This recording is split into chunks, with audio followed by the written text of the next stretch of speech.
What are you doing all that ass inside those jeans, Terry? I'm not sure. Come on. What is it? Was that you? What? That's squeak. You don't know. No. Oh, if you're spending all that money on it. Oh, me, it's fine. Okay. But you know how those squeaks make me crazy. Yes, I know. And no, I don't think it was me. All right. But then again, I could be wrong. Well. I wouldn't be the first, would it? It's a way to cover your hump there, baby. Yeah, and I have got to cover my hump. Oh, jeez. No, Terry's humps make me crazy. Well. Terry obviously very self-conscious about her hump these days. Yeah, I think so. Mm-hmm. I don't know why. You should. Well, we know why. It's a rather large hump. No, it's fine. It's fine. It's a nice hump. Actually, every 40-year-old should have a hump. Like your hump. All right? Okay. All right. Alrighty, How are you? How was your weekend? How's the little Elvira thing going for you there? The Elvira thing's going great. Mm-hmm. No, doing fine. Weekend great. Nothing new. Elvira should have had her hair work for her as well as yours works for you. I'm just loaded with compliments for you this morning. After You are. I'm kind of knocking you and then complimenting you at the same time. I just don't know what to do. It's a little confusing. Because, hey, every Filipino lady should have a hair like an Elvira set of hair like you have. Right. That's right, set of hair. Set of hair. Well, sometimes, you know. Stephen, what are you doing with your set of hair these days? Anything new? Oh, what a shocker. No. I think it's looking good. Stephen Had a fresh hasn't- cut last week, so. Is that right? Mm-hmm. Did any of us notice? I don't think you do, really. But you may not really notice me here. So. Did anyone confirm for you that it is, in fact, a fresh cut of dew there or what? Well, I mean, it's a fresh cut. I mean, whether you think it's fresh or not. Dew. All right. Well, anyway, Stephen Brand new dew. Yeah, right. Stephen hasn't had a new hairstyle since who knows. And that's probably why we don't notice, is because it's nothing drastic. It's just the same old. He thinks he gets new hairstyles or something. Like he's about to fight with me on this or something. I had a haircut, and you said no. Well, that's not a new fresh cut. Well, it's not a new style. I'm talking well, about I had style. a new fresh haircut, but I mean, it's not a new style. No. You want to try to work in a new style every once a decade or no? What could I do, really? You can grow it long in the back. You can Look like Dumpy? side part. You could it's good. I mean, I guess he makes a good point. Okay, never mind. Just grow it out a little bit. Grow it out a little Put bit. some product in there, see what happens. That's what I'm doing right now. I'm growing my hair out. I'm not I swore not to cut it till after Christmas. Wow. Wow, until after Christmas? Well, I mean, it's being shaped at times, no, Terry. I know that. But Because I was going to say it'd be very, That's right. The hairstylist has explicit rules not to cut it until after Christmas. I guess you can do that. I never really thought of that. I mean, because I thought when you go to a haircut, they always but you could grow it out and they could just fix it up. Now, even with it being Trim it shaped, even with it being shaped on a regular basis without being cut, really, Terry, Right. without the length being cut, it's still going to be a nice Chia Pet gift for Christmas. Sure will. Just add water. But I'm just trying something new. He's not afraid to step out of the That's right. Got a big weed growing here, baby. Really? Yeah. I know, not the kind you All can right. smoke, okay? Well, you can smoke this if you want to. Cost you top dollar, though. Right, I'm sure it would. So you had a good weekend, Terrence, or no? Yes. Okay. Yes, we did. What was the highlight of your weekend? Okay, obviously it couldn't have been great if you have to make that face. It's, That I'm thinking very hard face and I'm about to hurt something.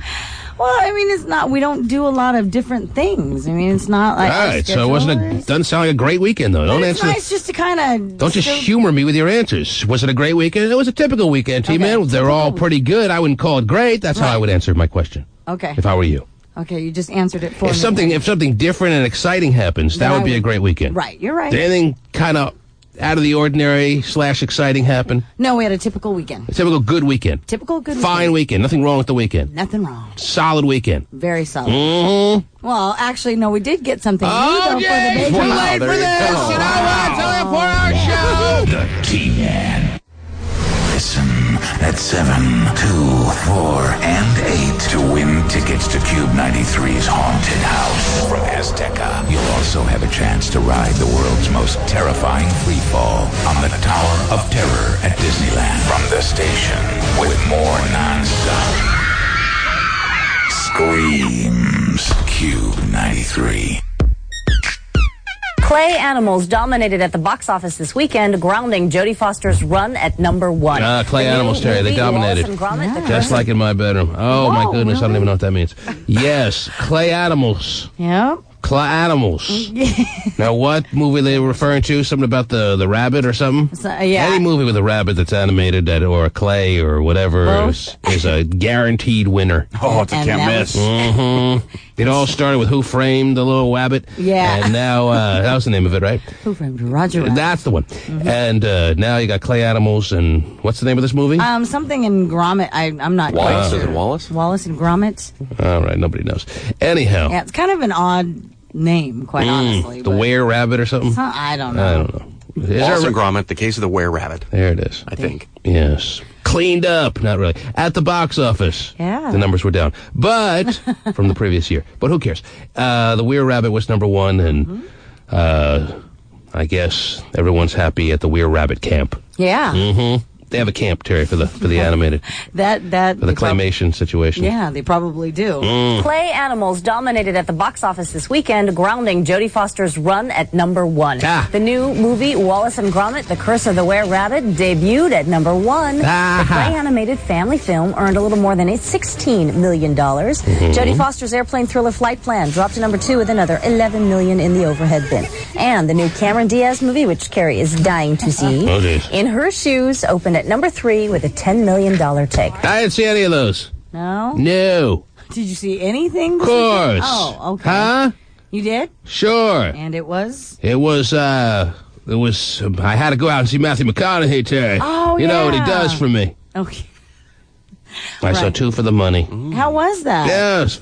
Fine. Yeah? Yes, I don't know. Oh, it looks good. Well, it looks good. Yeah, it does look good. Yeah. But were you, it looks good, and that's all you have to You ever hear the say. expression, looks can be deceiving? Yes. Oh, damn. Well, I'm not saying that per se. I'm not saying it was any tragedy by any means. It was interesting enough. Right? But it doesn't blow at the end of the movie, just like, all right, where's the point? Oh, What's darn it. happening here? I mean, the acting's good, obviously, with Al Pacino in there. Sure. And the storyline keeps you interested enough. Hey, gambling, huh? But then by the end of the 2 hours, you're sitting there like, well, what was I here for? I do that all the time. I remember Escape from My Normal Life.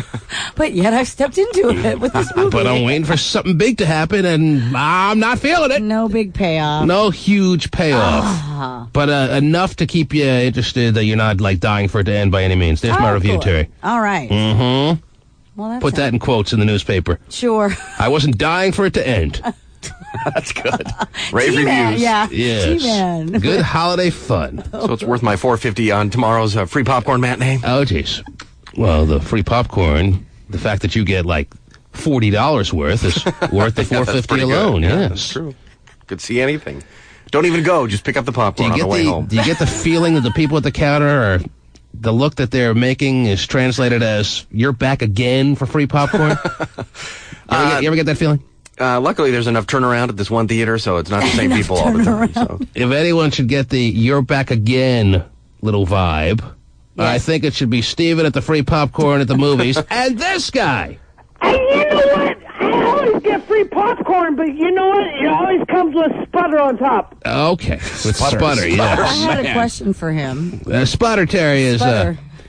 In the middle and the top, it's a combination of spit from when John talks with the butter. Right. That's sputter. God, that sounds tasty. What's your question for John Okay, Terry? so last week. John Terry has a very important question for you. Oh, when Terry speaks, we have no choice but to have to effing listen. Okay. Wow. Yeah, Terry. Are you on vacation again this week? Wow. No, it's Columbus Day. Hello, and I'm really surprised you guys are on the air. Yes. But I had an issue over the weekend where somebody at the damn Moonraker came and mauled my ass. Okay. Wow. Well, this is what happens when you hang out at exotic bathhouses. Anyhow. The Moonraker. Yes. Doesn't sound good. They just had the grand opening this weekend. And John cut the ribbon.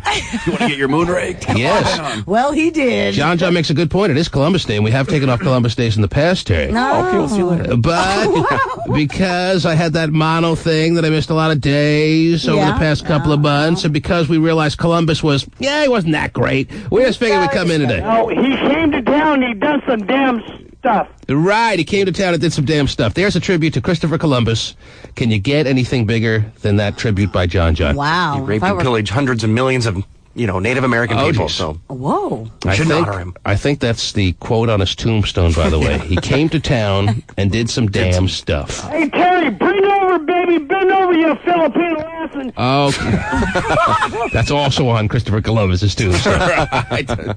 He was big into the Filipino ladies, Yeah, Terry. I guess so. Mm-hmm. Well, yeah, schools are in session, too. They didn't take the day off either. A plus, really? Don't get no. schools don't get Columbus Day off? No, they don't get Those days are over. Everyone's going to school today. Yeah. There's not one school in the area that has the day off. No. Nobody believes Christopher Columbus was a big enough impact to celebrate the holiday that is Columbus Day. No. But they have teacher service days, like all the time, like once a week, Well, yeah, right? the teacher service day is on Friday. Oh, Stephen, You still have shut to up go. with your thyroid Yeah, Right, ass. the have to teacher go to still work. goes, the Wow. kids don't go. Yeah. That's Stephen just ignoring John telling him to shut up with his thyroid ass. I know. I liked how it was nicely smoothed over. I'm also needing to be here, Terry, to accept all the emails that are coming in. I don't know if John heard about this because he was... At 97373 what? Oh, jeez.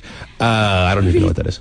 That's the text page number, right? Yeah. Mm-hmm. I'm not looking for text pages. I'm looking for emails. There is a difference, yes, for the strip apprentice. Are you familiar? Now, John, you didn't call in on Friday, which was a refreshing relief. Oh, it was nice. Do you know what the strip apprentice is all about? It has a huge impact to you. I think he passed out, Terry, when he heard about the No, strip I'm apprentice. listening. Go ahead. He asked you a question. Usually that's when you talk. He's asking you to talk. Finally, I ask him a question, giving him the floor to talk, and he has nothing to I'm sorry, say. I was sidetracked by something, T-Man. John, well, I know we have a lot going on there in the big studio apartment. Yeah. What if his imaginary friend just walked by? In the next 2-3 weeks, Terry, Yes. there'll be a person out there who will get their own radio show on Cube 93. Mm-hmm. Doesn't know who they are right now. That's right. It's definitely not going to be John. Yeah, that's a for sure. Yeah, 'Cause watch what happens. I've heard about that, and I think There has to be I've one... already reapplied for it, okay? Reapply. There has to be one qualification, don't you know, Terry? Mm-hmm. Because the stripper world, and the stripper in particular, Terry, has been kicked around over the past number of weeks, the T-Man will defend, stand up for, fight for the most unpopular profession there is right now. Don't you know? That is the stripper world, Terry. Woohoo! And I will be giving someone who has any kind of background that involved being a dancer at some point. I will give them the possibility of getting their own show. And I'm not sure I mentioned this, Terry. They'll be signing a 3-month contract. Did I mention that? Yes, I did. And if their show sucks, they're out after 3 months on their ass. Right. But 3 months is a nice period of time. And that gets you a $1,000 signing bonus when you sign that contract. Wow. Yada, yada, yada. Wow. Out there, man. I'll be the one to break it down for the homies out there, right? Just alert all your stripper friends, John, like he has any, and we'd want them anyway. Okay. That this is going on because the strippers sleep at this time of morning, and they need to be alerted about this, Terry. Yeah. Although the emails are rolling in, I'll have to count them. I want to count on the email so we know where we're at, so we can know exactly the pace at which the strippers are applying for this very once-in-a-lifetime, kind of like golden ticket opportunity, Terry. Yeah, it is. To have your own radio show, not just some radio show that's crammed in the middle of the night. No, this is the show on Saturday night that leads into Hot Mix. And what time does Hot Mix start on Saturday night, Terry? About 9 o'clock? I think it's at 9 o'clock. Something like that. So your show ends at 9 on a Saturday night. Seattle's #1 hit music station, Cube 93. What's going down? It's your boy John hitting you up right now. It is voice tracking right now. I'm out of it. Yeah, that's a show you'll never hear, ladies and gentlemen. Your boy John. I'm Cube 93. Your boy John. Where did he come up with that? Will never need to be preempted or canceled because it'll never start Wow. on this or any radio station. Well, what I've been doing right now, T-Man, I'm telling you what, I took it to a 50 share, honey. Yeah, 50 share. That's what 50 John share. can provide. A 50 share in the ratings, Terry. Now, John, do you have, first of all, are you even qualified? Have you ever been a dancer at any point in your life? Actually, honestly, yes, I have. So he's saying he's not disqualified, but there's only one real rule to qualify or to apply, Terry. Right. And that's that you have to have been a stripper for at least 3 months at some point in your life. Sure. Now, John is saying he's... Okay, well, I tell you what, send somebody over to my house right now and ask them to strip in front of me. I'll show them what I can bring down. Okay, so you can now do... He's proposing a strip down, Terry. Jeez. A strip off, if you will. That he can outdo any stripper out there to show that he has the talent for the biz. I can only outdo a person that looks as good as they want to look. Oh, it's very, very There's a lot of deep. strippers out there, T-Man. that think they got a lot of game. Yes. I tell you what, if the roof is on fire, Yes. oh, my roof is on fire, right? Hey, Terry, bring it down. Come over then. Okay, I guess he was done with that thought. Well, he's got to ask his mom if he can have a friend over. Well, John, if you Start the roof on fire. if you truly, John, if you could truly prove that you have been a stripper at some point in your life for at least 3 months, then you have every right to apply. Okay, well, I'll All make right. sure that happens, T-Man. Okay. I mean, that would mean, if he could prove Terry, that would mean that he would have... Hey, Terry, let me ask you a We'll question. finish your thought he'd there, have yes. to come down here. Let me ask you Really a wanted question. to come down here in his same old Sean John. No, I ain't coming down there. John and Sean. Jeez. John. Hey, Terry, when's the last time you were a stripper? That would be never. Wow. Have to have been in a previous life, I Latino guess. freaking little bitch. You need a Go to a Latino freaking Filipino little bitch. There it is. That's great. You are quite the melting pot there, I Terry. am. Yes. It's great. Even if she has had a stripper or dancer day in her past, she has no need to apply. She has I'll a tell you job. what. I want to qualify strippers. If Okay. they think they got game, come over to my place, Well, and that's I'll show you in the Renton, Washington area what kind of game you really got. Watch me dance on your... Okay, ladies and occasional gentlemen that may want to apply for this wide open position, don't get concerned. Yeah. Don't get frightened. That is not part of the deal. You don't have to go to John's apartment and show your stuff. No. All right? Yeah. It has been made a lot more simple by just going to thetmanshow.com. That's www.thetmanshow.com and applying through there. Because this is no joke. This is a once-in-a-lifetime opportunity. Somebody is going to get their own show. How often do we give away a show to a listener, Terry? Well, the last one was what? We had the big DJ Fine with Eddie Francis, and that was, what, 7 years That was ago? 1964, Terry. Yeah, that was a long Yes. time. And we haven't done it since then, and Eddie Francis has done pretty well last I checked. Yes. We don't give away radio shows at this station just every day, do we? No, we don't. Mm-hmm. Not at all. So call your friends and phone the neighbors, John. And make sure to have the 1-888-663-T-Man. It's not even the right number. That's I don't know who you're going to get when you call that number, but Right. tell them we said hello. The T-Man. This is the funniest picture I've ever seen in my life.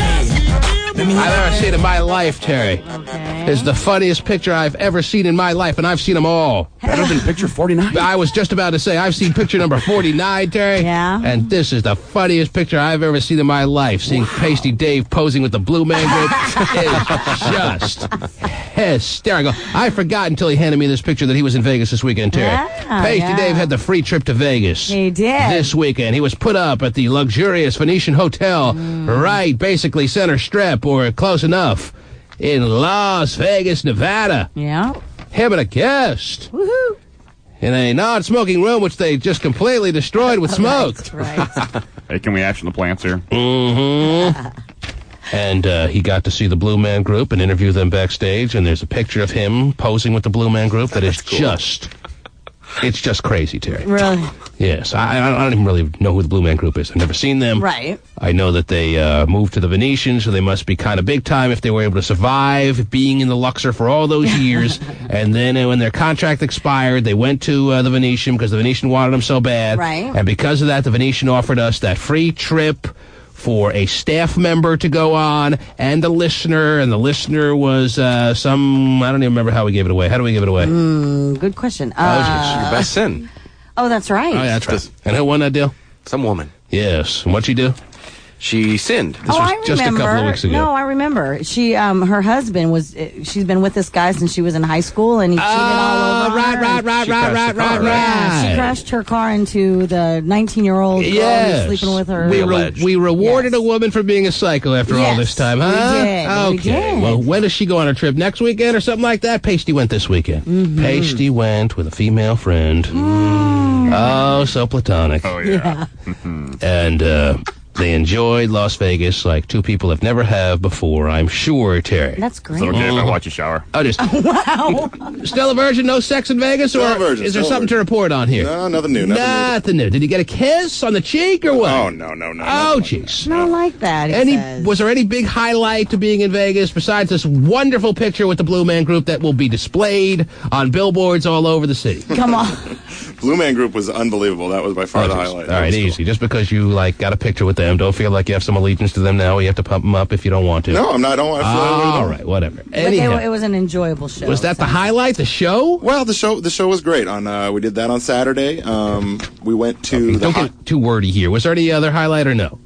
Seeing Paris Hilton in the nightclub on Friday night. Hey, I would say that would be a highlight. You saw Paris Hilton in a club? And I think Kimberly Stewart, is that Rod Stewart's daughter? You saw Paris Hilton in a club? Yes. You sure it was Paris Hilton? Absolutely. There was like some Paris Hilton dress up in just fresh out of the Legends show in the Imperial Palace. Was she standing next to Janet Jackson, Michael Jackson, and Elvis? Dolly Parton. I didn't actually think about that, but Katie Rogers. I mean, like the whole mob around her, everybody had their cell phones up taking pictures. Oh, they had cell phones. It had to be Paris Hilton. Wow, though. Her name tag said, "My name is Paris." No, but all right, what club? Let's make sure that he knows what he's talking about here, okay. Jerry, because there's a lot of impersonators walking around Vegas. They have all those little kind of shows, and Pasty, being kind of the rookie on the Vegas scene, may have gotten fooled into thinking he saw Paris Hilton, and then he turned to his right. Oh, geez, there's another Paris Hilton. Oh, there's another. Where were you that you saw Paris Hilton? Okay, well, we got there. They said that this new Tao Club was the club to go to at the Venetian. Just opened a couple weeks ago. So that's Tao, yes. Yeah. I think I've heard of the opening of Tao. So you were in a club in the Venetian? Correct. You never strayed away from the Venetian, or what? We made one trip over to the Wynn, but that was it. All right. Wow. They stayed in their hotel the whole weekend, Terry. And you went Friday night. What time of night were you at Tao? We got there fairly early because they said the lines were going to be terrible, but we got there about 10, but she didn't get there until about 12. I was about to say, if you saw her before, even 12:30 is a little too early for Paris to come out. That's almost pushing it to the point where I think you saw an impersonator. All right, but 12:30 it's still up in the air as to whether he saw the real Paris Hilton. 12:30, Tao, and it's a Friday night. I'm trying to put this all together and see if I can start to believe he actually saw Paris Hilton. And anything else you can tell us about this particular setting? Well, yeah, there was all the go-go dancers and the little outfits. They got their little black outfits on, so they looked all identical. And then all of a sudden, there's another girl. So you blended right in. No, you got up there and no, but there was another girl, which was Paris, with a much different dress on, and I'm like, well, what's that girl doing up there? And then I saw. So Paris was on the go-go stage. She was up on a stage that only the dancers were supposed to be on. Wow. And Paris has access to the stage that only the go-go dancers are allowed to be on. Yeah, and I did see security kicking off another couple of girls that were on there too. They were trying to hang with Paris and in a place they didn't belong. Paris gets no kickoff, but the other girls did. She actually big-timed them. She told the bouncers to kick them off. No. Pasty watching her every move. Oh, yeah. Saw her whisper into the ear of a bouncer and then saw the bouncer kicking off the other girls. He's a great stalker. Yes. And I tried to take a picture too, but camera phones don't work very good in nightclubs. So I see. It doesn't look too good. You can't tell who it is. And Tao was packed? It was packed. It seats like 2,000 people, and I'm like, they're not going to fill this place up. Did you show Paris your best dance moves? No, I didn't get that close. I didn't get down there. How far, at the closest point you were ever to Paris Hilton, how far away were you?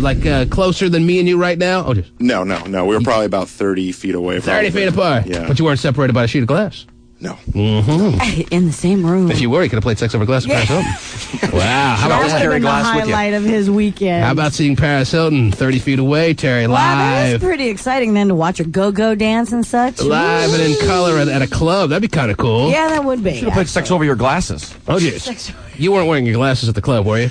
I was. Oh, I wouldn't have been able to see her probably. There's never a point where you just say, hey, it's a contact night? I don't even have contacts. You got to wear the big horn rim glasses at the club. I don't know what that even means. I just like calling them horn rim glasses. You have to wear the big horn rim glasses at Tao. Obviously, it's got to be one of the hottest clubs in Vegas now. If Paris Hilton is there at 12:30. Yeah, I would say so. The next night, Tommy Lee had a private party there. You went to Tao twice? No, we weren't able to get in the next night. Private party. Well, there. that doesn't mean Pasty Dave's not invited to. Oh, that's true. So you can compare magnums? But no, Here's nothing, dude. We'll watch this. If I were in a nightclub without the glasses, I wouldn't be able to see anything. So You'd just be It's like bumping Mr. into- Magoo walking around trying to look for the bar. Hey, is it over here? Oh, crap. Oops, sorry. Someone spin me around. Is that part of the deal? Did they comp you in there, or did you have to? no, we had to battle our way in there. Oh, Whoa. he got in early enough that he made his way. You probably could have asked. You could have been comp, but you didn't think of it. Anyhow, you were a bigwig there this weekend. I mean, you could have got up on the go-go stage if you tried. You're probably right. You have the picture with the Blue Man Group. Mm-hmm. Yeah, this picture. Oh, my gosh. You got to see this picture. Pasty Dave's expression on his face is Pasty Dave priceless.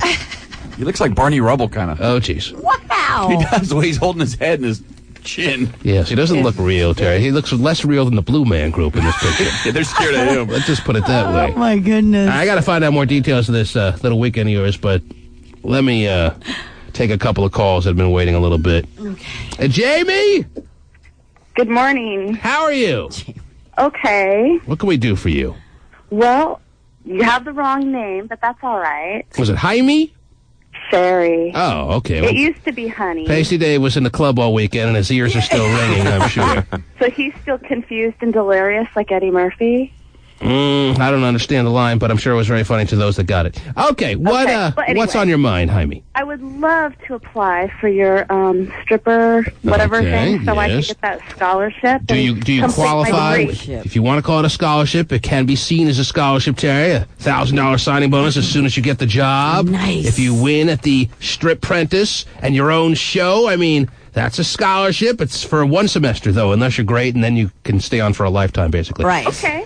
Have you ever, first of all, as I said, do you qualify? Have you ever been a stripper? Well, from 1989 to 2001. Well, I think that makes the cut, Terry. I would say so, yes. Mm-hmm. So, Jaime, when we're done with this, when we're done with this call, you can hang on the line, and Pasty Dave will take your name and number down. Okay? Okay. All right. Is that why you called? Yes. Okay. Hang on. There it is. Sounds pretty excited there. It might be easier to qualify by going to www.thetmanshow.com and putting in your entry and your application that way. But if you must call. It's kind of nice to talk to him a little bit. I mean, to find out that she was... Well, we didn't really talk to her even a little Well, bit. but 89 and, what did she say, 2001? That's a long time to be a stripper. Mm-hmm. Did you want to tell her that, Terry? No, I just found it kind of interesting. Pasty. Yes, sir. Can you put Jaime back on hold? Yes, sir. 12 long years. Jaime. Hello? Jaime, yes. Yes. Terry, is that your name? Yeah. Terry has a question or a comment to make that I guess she held back while you were on the phone with us that she must inform you of. Go ahead. 12 years, 89 to 2001, you were a stripper. That's an awfully long time to be a stripper. I put myself through school, and I am working on my way. From kindergarten on? Yeah, You better be a doctor. Okay. That's a lot of schooling you put yourself Pre-law. through. Pre-law? Pre-law. All right. Pre-law just means basically undergraduate studies, right? You didn't go on to, law school or anything, did you? I'm going to. Oh. Just not yet. She's still Not yet. earning interest on that stripper money, and someday she'll have enough to go to law school. Oh, okay. The I don't- Stafford loan. Mm-hmm. Now, I believe, unlike some people, that, yes, a dancer will, a lot of times, need to do that work to put herself through school. But if you're trying to say that you did 12 years of stripping to put yourself through school, I mean, it doesn't seem... Off and on. Oh, so you weren't going to school the whole time? Oh, geez. She No, wasn't dancing the whole Well, I time. have a 3.0 at Shoreline, and I have a 2.5 down at Highline. Very and impressive. I have a 3.5. You are a community college guru. Now, Yeah. I'm done with community college. I'm working for the bigger schools now. you're working for the bigger school. You're looking for the bigger schools now? UCLA, USC, or the UW. Wow. Staying in the Pac-10. Yeah. Yep. Yes. And what is your ultimate goal here now that you're a 45-year-old woman? Law school and divorce and custody issues. I see. And So how... family law. Actually, how old are you? 35. 35. And do you have a boyfriend, husband? What's your social status? Are you single? What's your deal? I have an insignificant other that we're still working on issues. Insignificant other, Terry. Wow, that's nice. Well, that's a good little sharp, witty comment to say for law school. Yeah, it is. An insignificant other. I rest my case. Okay. So why is he insignificant? Because he's not pulling his He's not boyfriend weight these days? He's not stepping to the plate and taking care of our responsibilities. Oh, jeez. Our responsibility. Sounds even better with a speech impediment. Responsibilities. Really? So what responsibilities is he not taking care of specifically, if you can name one or two? Joey, Alex, and Gracie. Oh! Wow. She made time for 3 kids in Yeah, that she did. stint off and on in the dance world, Terry. So, like, she had kids and then went back and danced and had another kid and went back and danced. That's why she was off and on, Terry. That's why you got to be off and on. Wow. So, And let me say that I've only been back in Seattle for 1 week, and I was working at one of your area strip clubs within 1 week, and I'm not understanding why gay phone operator can't find a job. Mm-hmm. Well, I don't think he wants to be a stripper, but... Oh, it is. Now, okay. Are all 3 of these kids this insignificant others, or what? They're with the same insignificant other. You've had 3 kids by one guy, and you never were married to the guy or anything like that. Why bother? Wow. He's so insignificant. Why would you go back for more kids? This guy's a loser, but I can't wait to get pregnant by him. He's at my house 95% of the time. He's at your house 95% of the time. So He was. Then Kate O'Kalin should have more kids than anyone in the world, Terry. if being a house guest is what gets a gets woman you pregnant. the unbelievable VJ access. I guess He's so. just there. May as well get pregnant. Mm-hmm. No, it wasn't like that. I see. Well, then obviously it was much more. Significant. Yes. Yeah. All right. I'm glad we got to talk to you again, Jaime. It certainly cleared a lot of things up. No problem. All right. I'll put you back on hold. Pacey Dave will continue to take your information. How was he dealing with you? Are you satisfied by his courteous nature towards you, or no? Oh, no, he's a really nice person. Oh, well, that's what I needed to know. Oh, good. Oh, All right. Well, if not, he's never going back to Vegas on our nickel, Terry. Right. Well, you know. All right, whatever. Hang up. Pacey Dave will continue to take her info, Terry. She wants to apply to be part of the Strip Apprentice. There you go. All right, so let me get the rest of that number from you. It's 218. Oh, jeez. Ooh. Jeez. Let me get He it. doesn't know he's being eavesdropped on, Terry, but he's got that Pasty Dave, fresh back from Vegas voice going. Something he learned from Wayne Newton over the weekend. Still under on the amount of cigarettes that he was able to smoke over the weekend. What kind of cigarette you talking about? The I mean, because Marlboros? it's a free-for-all down there. I mean, smoking is a way of life down there. Hey, talking about that's standard true. cigarettes. Yes. Mm. Is there any point where he didn't have one lit? No. So Even the in over-under his sleep. for the weekend is about 17 packs? Yes. right around there. I'll go Pasty, 25. we hate to interrupt you, but we put the over-under on how many packs of cigarettes you smoked over the weekend at 17. Does that seem like a pretty solid betting line, or what? That could be a good betting line. Mm-hmm. Jeez. Because Hopscotch estimates that being in Vegas, there was no need to ever put one down. Well, that's what's so wonderful about that city. Oh, There's just ashtrays everywhere. yeah, very accommodating, aren't they? The T-Man. Ashley Simpson redeemed herself on Saturday Night Live. Last year, a lip-sync fiasco made her a laughingstock. Right. She sang last night. It went off so well that she jumped around after she finished her song. So well. Did it? Well, I T-voted Terry, and I went immediately to see how she sang, and I mean, yeah, the tape didn't skip this time. No dat problem. No little moment where she had to do some stupid hoedown. If you consider that a success, fine. Right. But she can't sing. Really? And she's so dramatic when she sings, and she's starting to look like a cross between Gwen Stefani and Britney that it's disgusting. Yeah. She doesn't know who she is. But only the bad parts. Like basically every woman out there. She doesn't know geez. what she wants or who she is. Well, you have to realize she's up against her sister, who's like, Miss Gorgeous Chick all over the place. At least when her sister sings, she's hot. She's got this huge Right. mouth. That when she gets overly dramatic, it's at least worth watching. When Ashley starts getting over dramatic, it's just nauseating. Right. Her hands are flailing. Her face is making weird expressions. Just sing. Sing badly and get off the stage. Don't be overly dramatic. Like, did anyone see it besides me? I saw it. And what did you get the same reaction or no? I think she's I terrible. tend to overreact at times, maybe more than the average person. My reactions are more severe than the average person. Did you have the same reaction or I think no? if she was on American Idol, she'd be ripped and cut. Mm-hmm. She wouldn't even make it, would She wouldn't make it past the second round, Terry. Probably not. First huh? round, maybe, because, as far as some of the tragedies they have on American Idol. Right. But She know William Hung. She just cannot sing. It was simply awful. I'd rather see William Hung on Saturday Night Live. Yeah. Would you? Yes. Think he has? You really one think it on was that terrible? She just has some kind of identity crisis. She can't figure out who she wants to be. Mm-hmm. Pop, alternative, blonde, brunette. Her voice is horrible. She's overly dramatic. Yes, I thought it was that terrible. Wow. Yes. You liked her, Stephen? Well, I wouldn't say it was great, but it wasn't. I didn't think it was tragic. I think she's impossible to watch. With all the drama she puts into singing, it's like, Right. please, spare us. Well, she's got to do something again. Like I said, she's got to compete with her sister. Oh, jeez. So Stephen watches it on Sunday morning, is that right? Yeah, oh, yeah. Sunday morning live.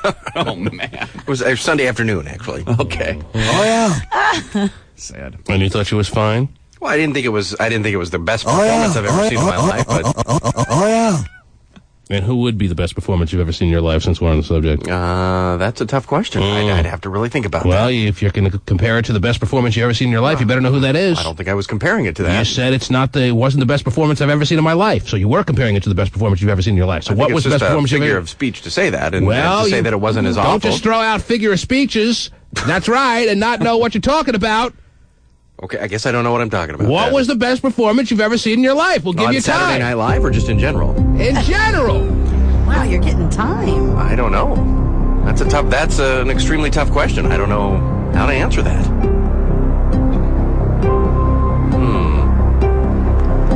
Let's see. Well, Def Leppard was really good. U2 did a nice job.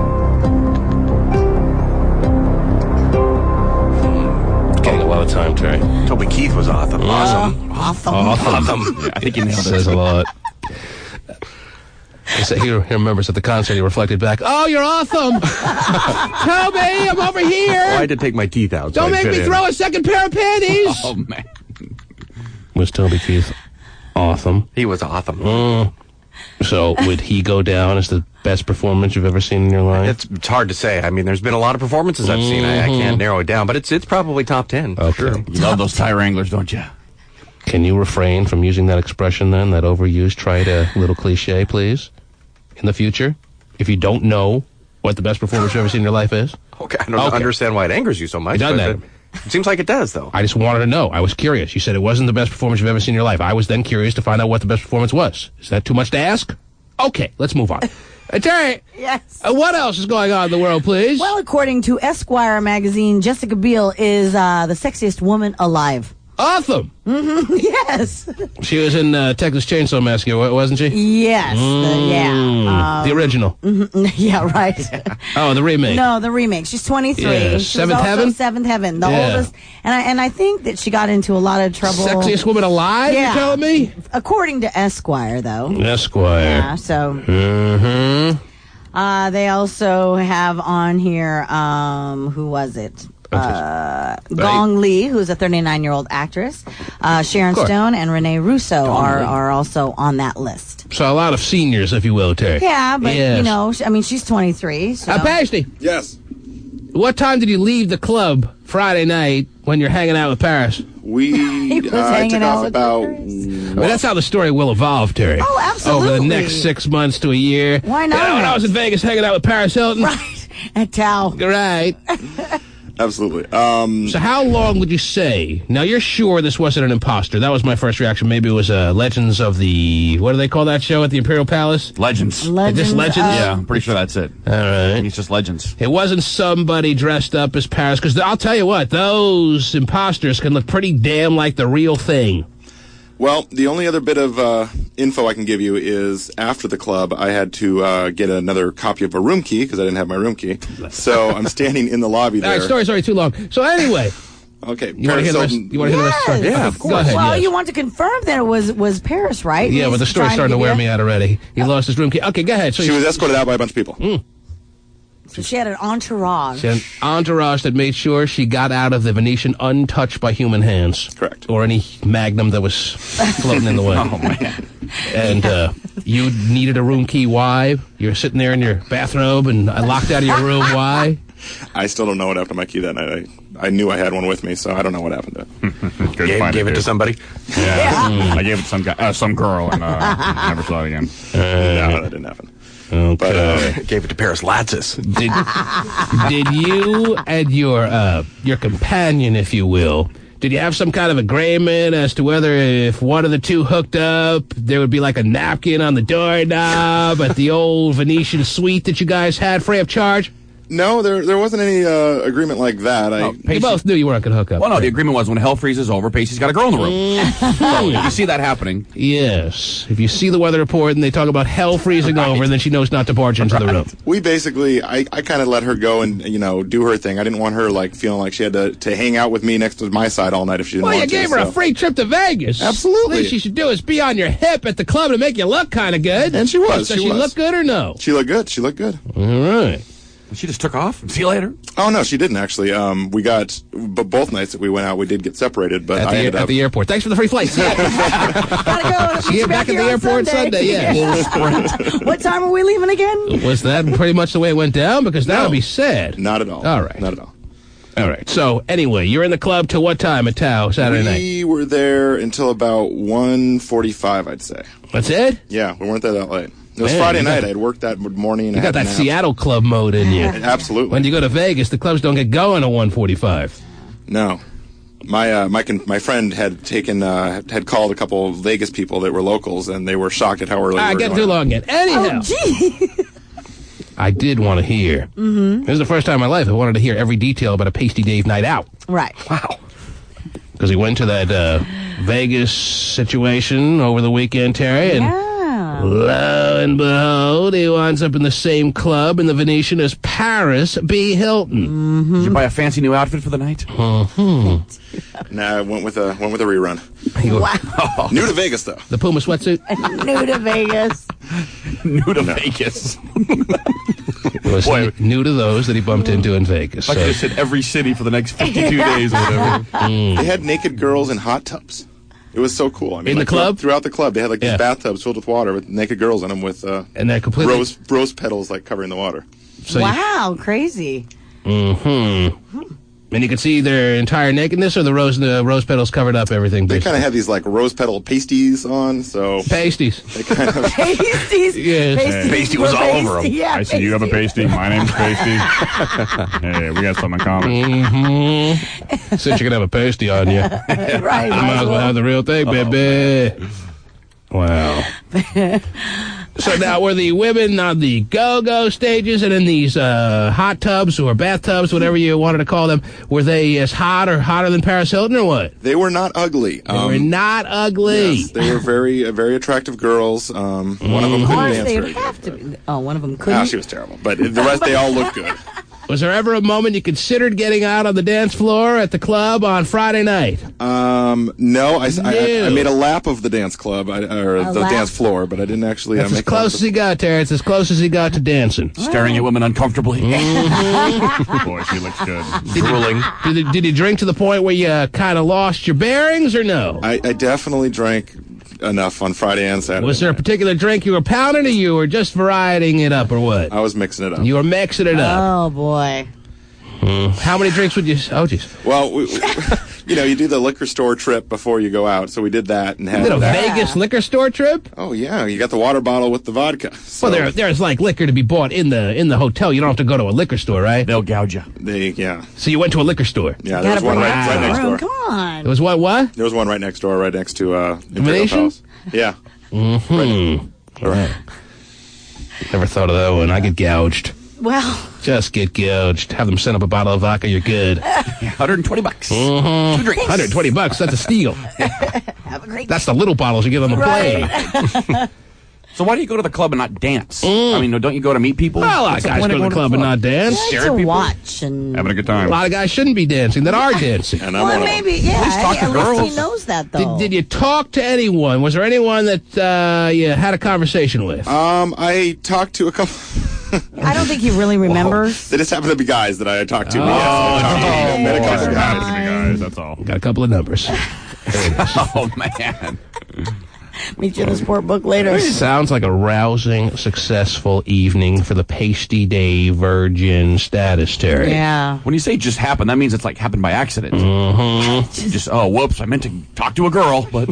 No, it was... And then we fell into bed together. Just happened to be in bed with him. Well, all right, you know what, Pasty, I can understand, I guess. Not really, but hey, we appreciate your honesty. We do. We appreciate... What was that now? I was saying it was guys that were trying to talk to my friend and then introduce that way. So. And that's how the conversation So she did well that night. Oh, yeah, she was doing great. Right. And you were the buffer. Absolutely. Yes. I was the guy that everyone's like, oh, she must be with that guy. You were What's she her doing there? entourage. All right.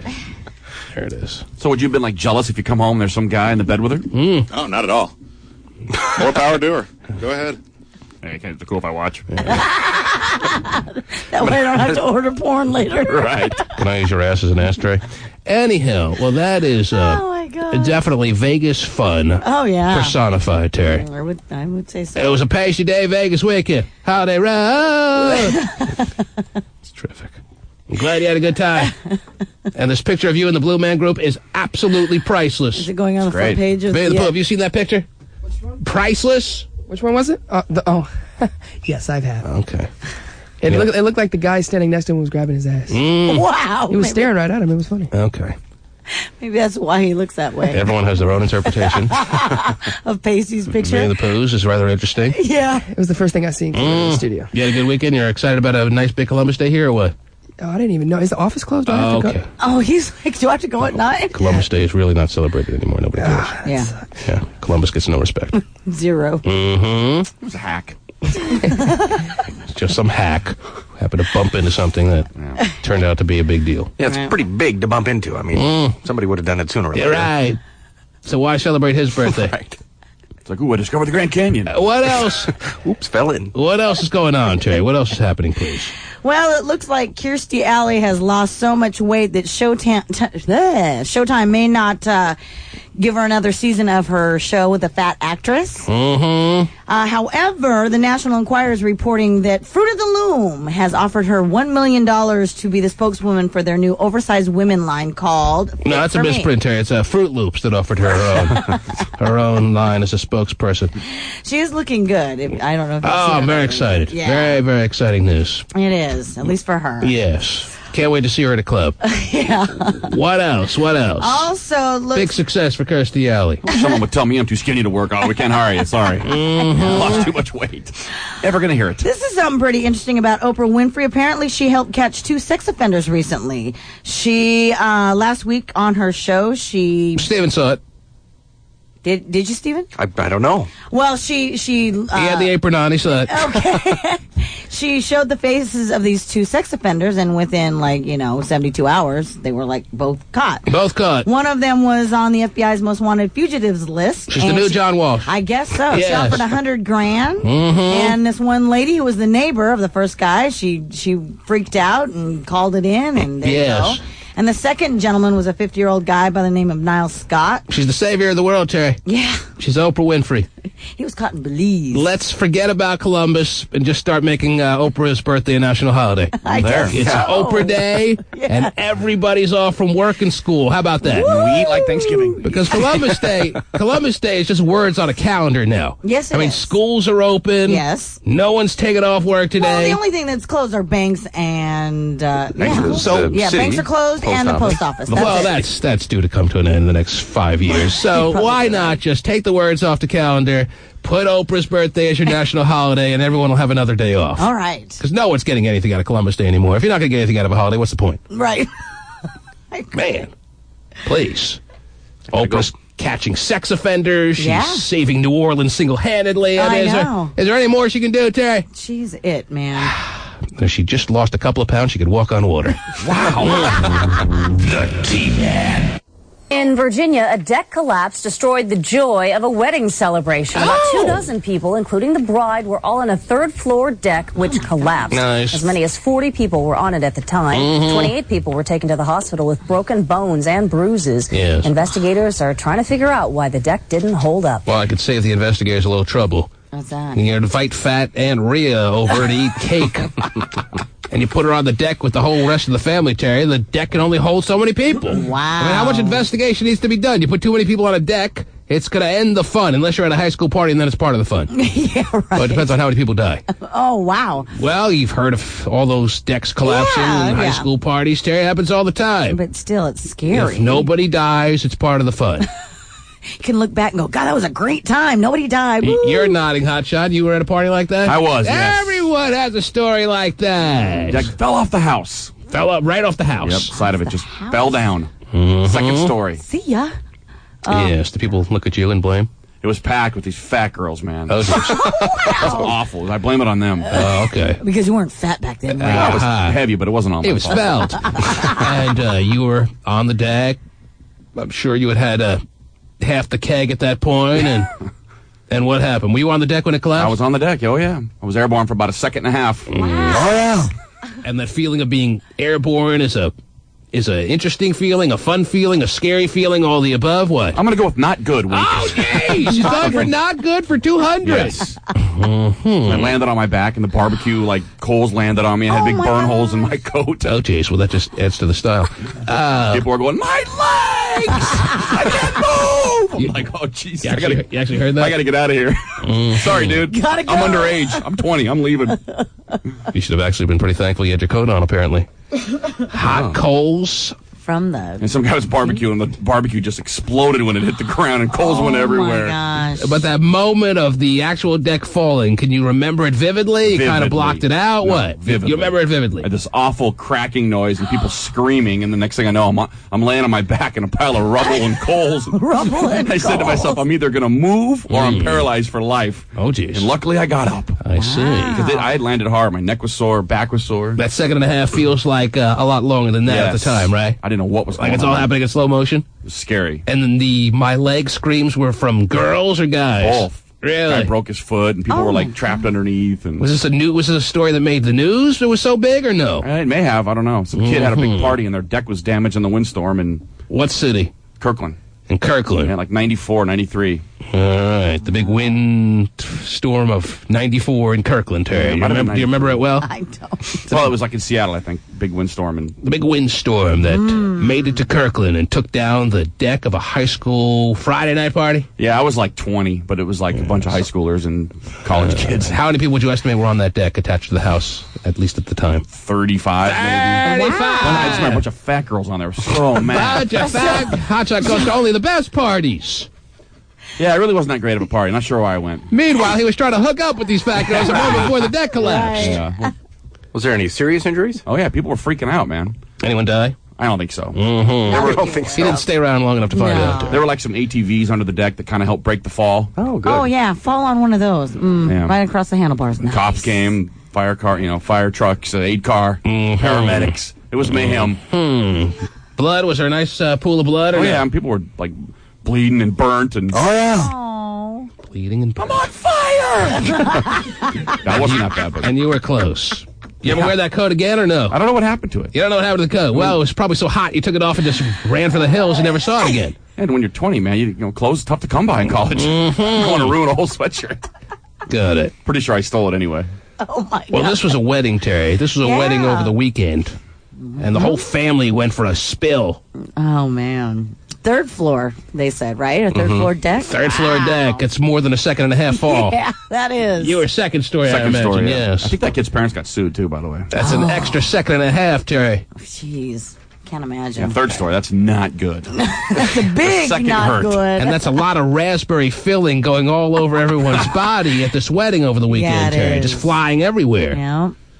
Yes, that's not the way the wedding planner had it going. No. If you guys could all fall to one side. Oh, geez, it'd be quite the picture. In Virginia, a deck collapse destroyed the joy of a wedding celebration. About 24 people, including the bride, were all on a third-floor deck, which collapsed. As many as 40 people were on it at the time. 28 people were taken to the hospital with broken bones and bruises. Including the bride, they said, Terry. Now, is this in any way seen, perhaps, as a signal that maybe your marriage is just not blessed by the heavens? Is going to come crashing down before you know it. But you don't take it that way if you're the bride. No, no. I don't know. I look for the signs in the world, Terry. I'm just the guy who looks for the signs. And something subtle like that, like the deck crashing, like within an hour of you saying I do to this schlub, Well, may not be the unbelievable endorsement that you were looking for from the powers that be. right. You could look at it that way, or you could look at it positively and say, hey. It's only uphill from here. That's right. I see. Or a This is the signal that you need a permit when you build a deck. How about, Terry, How about Terry seeing the glass half full? Absolutely. That's the beauty of you, Terry. Yes, indeed. Right. Okay, what else is going on, please? What else is happening? Well, it looks like, and this is according to the British tabloids, and you know how reliable they are. Very reliable. About as reliable as a deck with Aunt Rhea eating cake. Right. That Jude Law. Do you have an Aunt Rhea, Terry? No, I don't. No. I've never met a woman named Rhea, and yet I know everyone that has a Aunt Rhea. No. Nobody has an Aunt Rhea? Not me. I had a friend that had a fat Aunt Rhea. Oh, a fat Aunt Rhea. Yeah, would always talk about her and make me smell her chair after she sat in it. Oh, come on.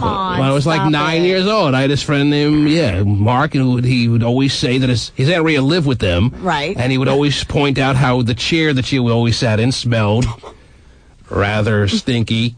Well, we have a friend like that. We can relate. Yeah, but... And he would make me smell it. Wow. How would you describe it? Well, it smelled like crap.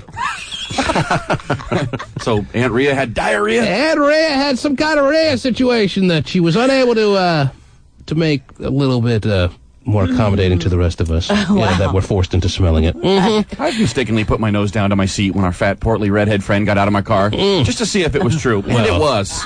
What a bad move that was. That was by choice, apparently. I don't know what possessed you to do that. Well, I've heard the rumors, and I wanted to see if I had to get my seat You cleaned needed now. confirmation? I guess. It was stupid. The fact that you stayed there for 10 minutes, that's part of the problem. This is good. That's not a rumor to anyone that's been within 50 yards of him. Well, I didn't think a 10-minute ride would stain my seat. Well, even the Febreze company hasn't come up with a remedy for that. But anyhow. Through his clothes. Jesus. What else do you have? What were we saying? Well, I was telling you, I actually didn't get to it, but Jude Law apparently is not going to try and work things out with Sienna Miller. It's a shame. Because talk about a match made in heaven. Yeah, because supposedly she cheated on him with a gentleman by the name of Daniel Craig, who is an actor who co-starred in the movie Layer Cake with her, which is a British movie. She came out and admitted that to Jude Law? Or what? No. This is all from the British tabloids. Yes. This is him saying that, accusing her. He's accusing her. And takes a lot of gall to accuse your fiancé of cheating on you when you spent a month and a half in bed with the nanny that's barely attractive. Right. He is now calling her, quote, a hypocrite and a conniving bitch. Oh, jeez. Yeah, it's not the kind of words you take right to the altar, are they? No. Do you take this conniving bitch? Nah, doesn't sound good. Sounds like they've had better days. Yeah, I think it's... And they're well in the past. Yep. Sounds like it. Now, did this cheating episode that he's accusing her of happen after she found out about him and the nanny? Because do you believe that if a woman decides for whatever reason to stay with a guy that's cheated on her, that she's then entitled to cheat on him, Terry? A little tit for tat, if you will. I think back in the old days I thought that, but I think that now, no. You're a wiser and more mature woman. Oh, way to go, Terry. Yeah, I think that it doesn't solve anything. Yes. So what's the problem? Why bother? Took you all these years. It's unbelievable. Wiser and mature. I mean, if you were going to go ahead and go back to the slime that cheated on you, then you have to realize that you're accepting whatever you get. So those women that decide to stay with their man that cheated on them, but then feel that they have a right to cheat back, if you will, or have a free spin card with some random person, are just being immature idiots that get what's coming to them in the long run. Pretty much. Wow. Speaking of immature idiots, speaking of upside down layer cake. He's a gay phone operator. He's so gay. You know what? He's so phone operator. Maybe I'm upside down, and but now here's gay. Good morning. Yes. You know what, Scott? Oh, jeez. Still not better. You're a living, conniving bitch as well. Oh, jeez. Is this my Aunt Rhea? It's everyone's Aunt Rhea. Yeah. Whatever. I may have farted in your car. No, it didn't. More than you have. That's nice. It didn't smell like that, though. All right. Whatever. My ass does not smell like cheese. Well, I didn't say that, but it sounds like it does. All right, then it smells... How do you know that? Yeah. All right, it doesn't smell like cheese, but it smells like the moon, whichever you prefer. Whatever. I don't leave smells. Okay. I don't leave. All right, Kay, you had a good weekend? Okay, great, thanks. Yeah, I'm sure you're happy. It smelled like a feta cheese and vinegar smoothie. Oh, whatever. It did not. Do you really feel that you are odorless, Gay? Do you really believe that? Do you really believe you are absolutely without odor? The majority of the time, yes, I am, because I'm clean. All right, what about the non-majority of the time? What do you think you smell like when you're having a bad day? Sweat. So typical male body odor, no different than any other guy who's undershowered or whatever the case may be. You don't have a more unique odor. You don't believe in any way, shape, or form. No, if anything, Shape or form would be the key. I put more deodorant than most people so that I don't sweat. But your armpit wasn't on my seat. I put deodorant in places other than my armpit. Unfortunately, we're focusing on other crevices of your body. Do you have any knowledge to whether or not you have any unfriendly odors coming from that area or those areas? I have the same man musk everybody else does. Man musk. No, you don't. But he also believes that he talks like every other male out there, Terry. I didn't say that. You have said that in the past. I did not say that. You have said that. You don't believe that you have some... You insinuated that I said that. You have stated that you don't believe you have the gay inflections that we pick up on. No, I said not as much as you say that I have. Just the other day you said you didn't have it. Yeah, I do remember you kind of pointing out that you don't believe you have any different sound than anyone else, and that's just not a big deal, but it indicates that maybe you're not as in tune with the goings-on of your own self as others may be. Oh, whatever. You have more gay inflections than you'd like to acknowledge. Fine. And you also have some odors that you're not aware of. No, I do not. And you also breathe heavier than the average guy. Most people don't know when they have odors. And that's a shame. They have to be told. So true. Tell that to Darian Well, all the good. time. Next time I'm there, Stephen, I'll sniff you and tell you if you smell. If I smelled, I would appreciate it if you would do that. Oh, good. I'll Just the fact that you're willing to be sniffed by him, Stephen, is very interesting. Well, I mean, if he smells me and it's bad, I would want to know. I'll smell you. Okay. Will you wear the tight jeans on the day that I smell you? Most likely I will have them on, yes. That's true. Unbelievable. Just don't wear the mandals. Now, gay phone operator is asked to be on the... Now, we're getting a little ahead of ourselves here, but the day we have the finals for the strip apprentice, Terry, yes. a gay phone operator is requested to be on the final panel of those that make the decision on who gets the new show on Cube 93, Terry. Now, the buzzer has sounded, so apparently... Yes, it has. Terry, you'll be amazed at some of the names that have been secured for that final panel, by the way. Oh, yeah? I can't begin to tell you. Okay. Some radio legends smattered in with some political figures, smattered in with some Hollywood bigwigs. Wow. Yeah, making this all up as they go along. Yes, political figures, Terry. Governor Gregoire will be on the panel. Oh, can't wait. Does she have a response to my invitation? Yeah. Mayor Nichols. Mayor Nichols, very big fan of the strippers, Terry, as you know. Well, this is the reason why I have to do something like this, because people like Mayor Nichols and some city council people who think their word is more powerful than that of the Constitution have been kicking around these strippers a little too much for my liking, Terry. If they kick around anyone in an unconstitutional way, then I'm going to do my best to stand up for the little guy, or in this case, the little curvy girl. And that's why the strip apprentice must happen, and that's why some woman or man, probably woman, That's why you need to have the big curvy boy on your panel. this time next month, you consider what you have curves? You even have to laugh at that. I mean, you don't call yourself a curvy guy, do you? No, not normally. Curvy. I mean, unless you consider, like, the Astrodome having curves, Terry. Well, it does have a curve here and there, but... If you want to call yourself a charming man, I'm sure that would be tough to fight with. But calling yourself curvy is really not anything you should be going with, all right? Oh, please. Everybody calls me everything. I don't care anymore. Well, then who are you? He doesn't even Here's know. an opportunity to describe yourself. Let's hear what the realities are as you see them. Go ahead, so there'll be no You confusion. know what? I see reality, and I don't want to talk about it. Well, we want to hear it. Mr. Unemployed. Maybe you don't want to talk about it. We want to know who you are. You always fight who you're not. You always fight the stigmas and the rumors. Here's an opportunity to take the floor after all these years and tell us who gay phone operator is. I know who he is. I can start the ball rolling here. He's a man who won't be on the final panel. Oh, with a strip why not? Wow. Why not? I don't have a reason. You really believe you should be on the final panel? I asked if I could be. I think I should be allowed to. What can you... Well, no. One question at a time. Who is gay phone operator?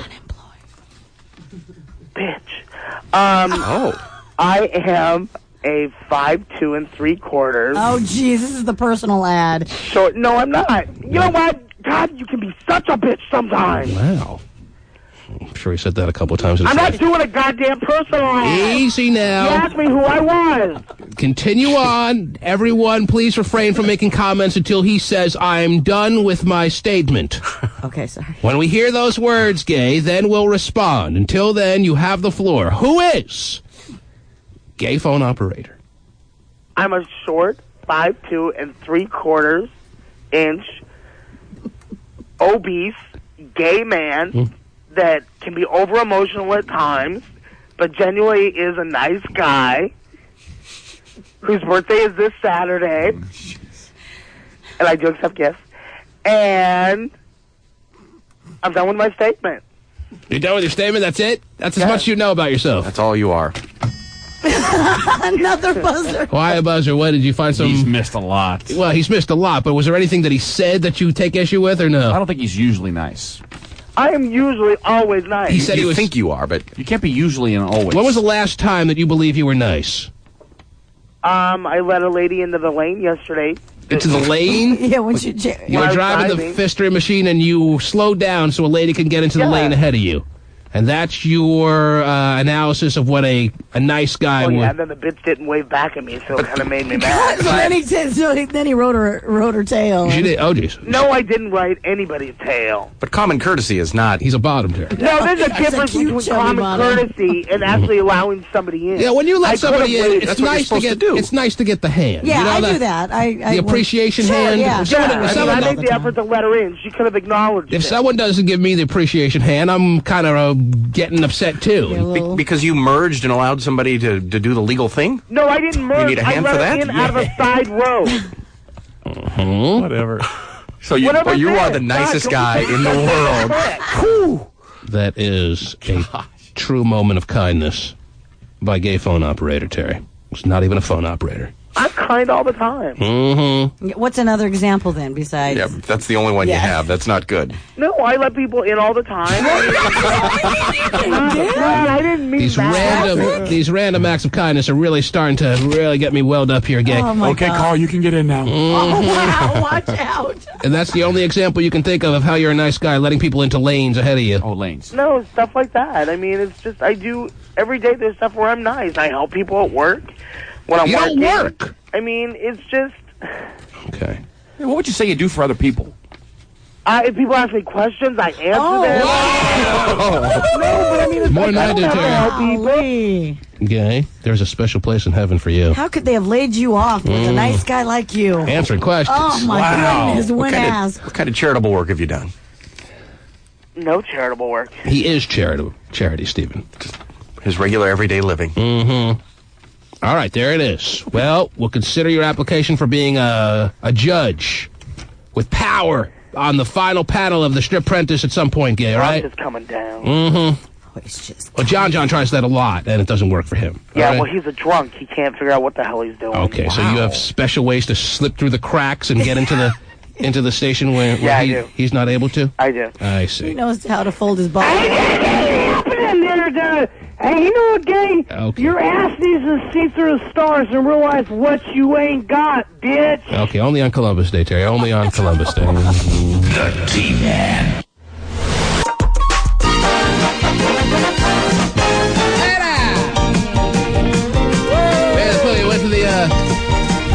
Went to the haunted house again over the weekend, Vinny the Pooh? I did. Yes. Trying to figure out whether he goes to hook up or I'm not sure that's the case, Terry. I have friends that don't really want to pay. Oh, so you feel like you're doing a service to your friends that feel they can use you to get in free, and it works every time. Is that It's the kind deal? of like they use me and I use them for another reason to go. It's kind of like For another reason to go. You're looking for an excuse to go, but I'm trying to figure out what your motivation is to go. It doesn't seem like you're trying to go to hook up. I'm just going to go. I like You're the being haunted house. social. You like That's the haunted right. house. You like the feel of it. I like that. You like good people out there. Do you like checking out some of the hot women that go or no? I've noticed some good-looking women in the so that's important to you. Oh, yeah. Okay. But you're not the type. You're not the type to flex your Vinny the Pooh muscle to try to get them more interested in maybe leaving with you. Not the I mean, if you can pull a woman out of the haunted house, you're pretty big time. That's right. Hey, don't you know who I am? Mm-hmm. You're not trying to make it happen when you're pulling women out of the haunted house. No, I don't want to right. go to the haunted house just to pull You just something like out to the lab. scope, but not pull. Yeah. Maybe I see. invite him to the club. Or invite him Hey. to the front of the Have line you- and then try to work out something for afterwards. I see. But that's a pull in itself. Anyhow, how many times have you walked through the haunted house now? Like 3 times altogether. 3 times. Was the least scary time the time that you were with me walking in the daytime? Oh, easily. We were like 11 o'clock in the morning. Yeah, that was the least scary time. The least scary. And I did get freaked out like once. Mm-hmm. People popping at it. Right. Monsters can't kill you in the morning. Yeah, for real. They save it for later. Are people leaving the haunted house pretty scared or no? Yeah, they are. Like we were standing out by the exit last time, this weekend, and there was just people like pushing other people to get out of the last room. They wanted out. Wow. The last room in particular scared them. Yes. I see. Is that the room with the toilet or no? Oh no, that's that like thing right overflowing will scare anyone, Terry. I'm sure. That was right in the middle. I was towards the end. No, I think it was in the middle. Well, they must have extended the haunted house then from the time I went just a couple weeks ago, Terry. I know there are more actors, right, when you go at night? Like 2 times more actors. Wow. Actors, Terry. Yes. There's like more effects, more smells. Well, it's hard to get the actors. Hard to get the actors. Well, that's because people are walking through, and it's not from the actors.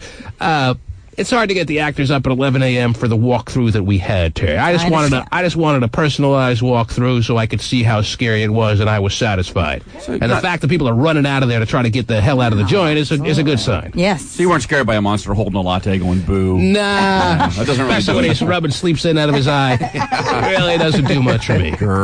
But at night, twice as many, quote-unquote, actors. Oh, yeah. All right. Like I noticed things that I haven't seen before. Like I went 2 times prior to that, and I was like, oh. So wow. So the actors are putting new things into the mix there. Yeah. That's neat. Good. That's very really good. It's a Keeps good it move. fresh. It's a good move by an actor, Terry. Yeah. It's like he turns you right in the haunted house. Al Pacino, what are you doing here?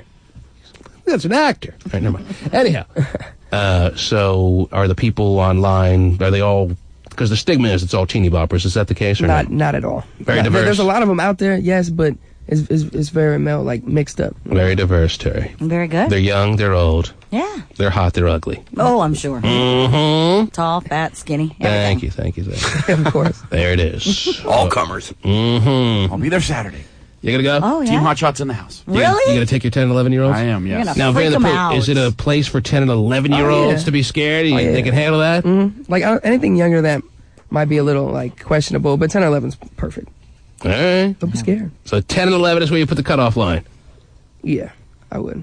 Okay. Because like you might not understand some things. There's like some scenes in there that you might not understand. All right. Like somebody getting their head cut off. I don't get that. Well, you don't want to traumatize too when they're too young. And your entire little team that you coach have given the okay for you to take them to the haunted house? Most have, yes. What, you just get a bus and bring them all down? What do you do? Lucky for them, their parents own cars, Terry. Did you? So you can have their parents drive them all down and meet you? It Yes. is quite the car. Did you have them all, did you type out on your home computer a little permission slip or something? I don't do that. The head coach does that. Wow. So you did this all, you got together with the head coach and you made this a big production. Big production. Yes. That's actually very cool. So we had to coach there, Terry. Some Yes, it non-football bonding activities. And this is what I came up with. I think this is going to put their team over the top. I think so. They're going to win the 10 and 11-year-old championship. And the secret to their success? Yes. The Cube 93 Haunted House. All right. Yeah. Ow. It's the same day Tyrone Willingham's bringing his team. That's not going to salvage anything for that team. They got no shot. All of a sudden, they got a winning streak. Woo. I'll just get in the toilet, that team. Yes. All right, let's find a winner for today's passes to the haunted house, and you're on the air. Hello? Hello? Am I going to win tickets? Oh! Who's this? Ashley. Ashley. Where are you calling from? I live in Marysville. I'm actually on my way to school right now. Marysville. Yes, I spent some time up there until I was in. And what's your story, Ashley? What's your deal? What's my deal? Turn your radio down, Ashley. Some weirdo screaming in the background. Boy, that sounds great. I can't understand you. Well, it makes 2 of us, Ashley. Can you turn your radio down? Okay. Okay, that might help things. Yeah, maybe. Glad you understood that. Can you tell us a little bit about yourself, Ashley?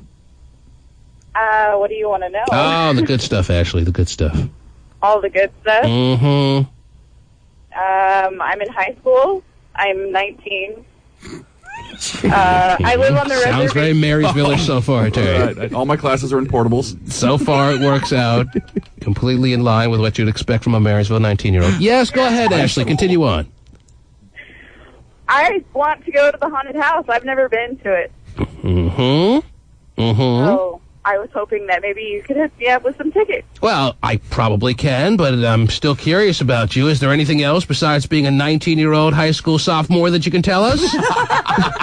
And she could buy beer her senior year for people. All right. Pack a Rainier in her lunch. I'm a curious guy, Ashley, and I'd like to know more about you.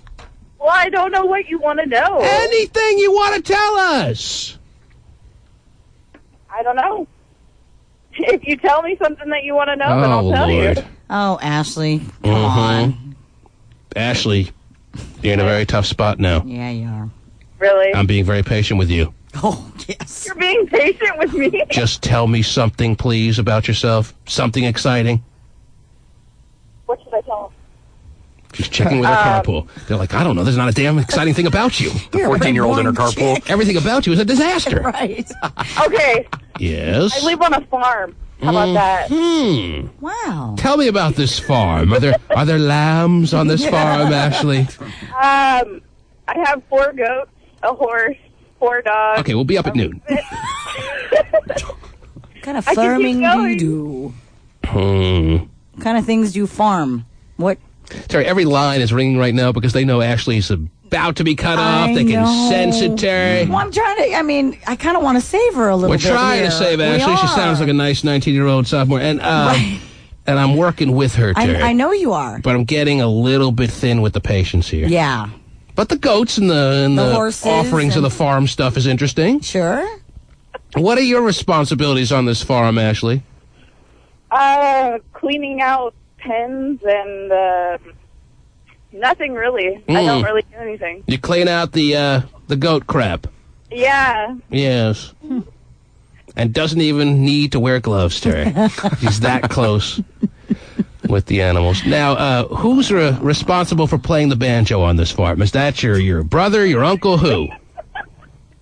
My dad. Your dad is the banjo player, yes. It's funny to Ashley. Yeah, it is. Anything else that needs to be asked of Ashley? Steven, I know you have a million questions. Go ahead. Yeah, I mean, do you get up real early in the morning to do the farming before you head off to high school? No, not really. Have you ever milked anything? Steven, I was going to ask you the same question. Ashley, that's Steven's question, have you ever milked anything? No, I haven't. You have a farm and you've never milked anything? No. Nothing to be milked on your farm? No, except unless I wanted to milk the goat. Yeah. And you've never milked one of your 5 goats? No. Ashley, this is not some kind of...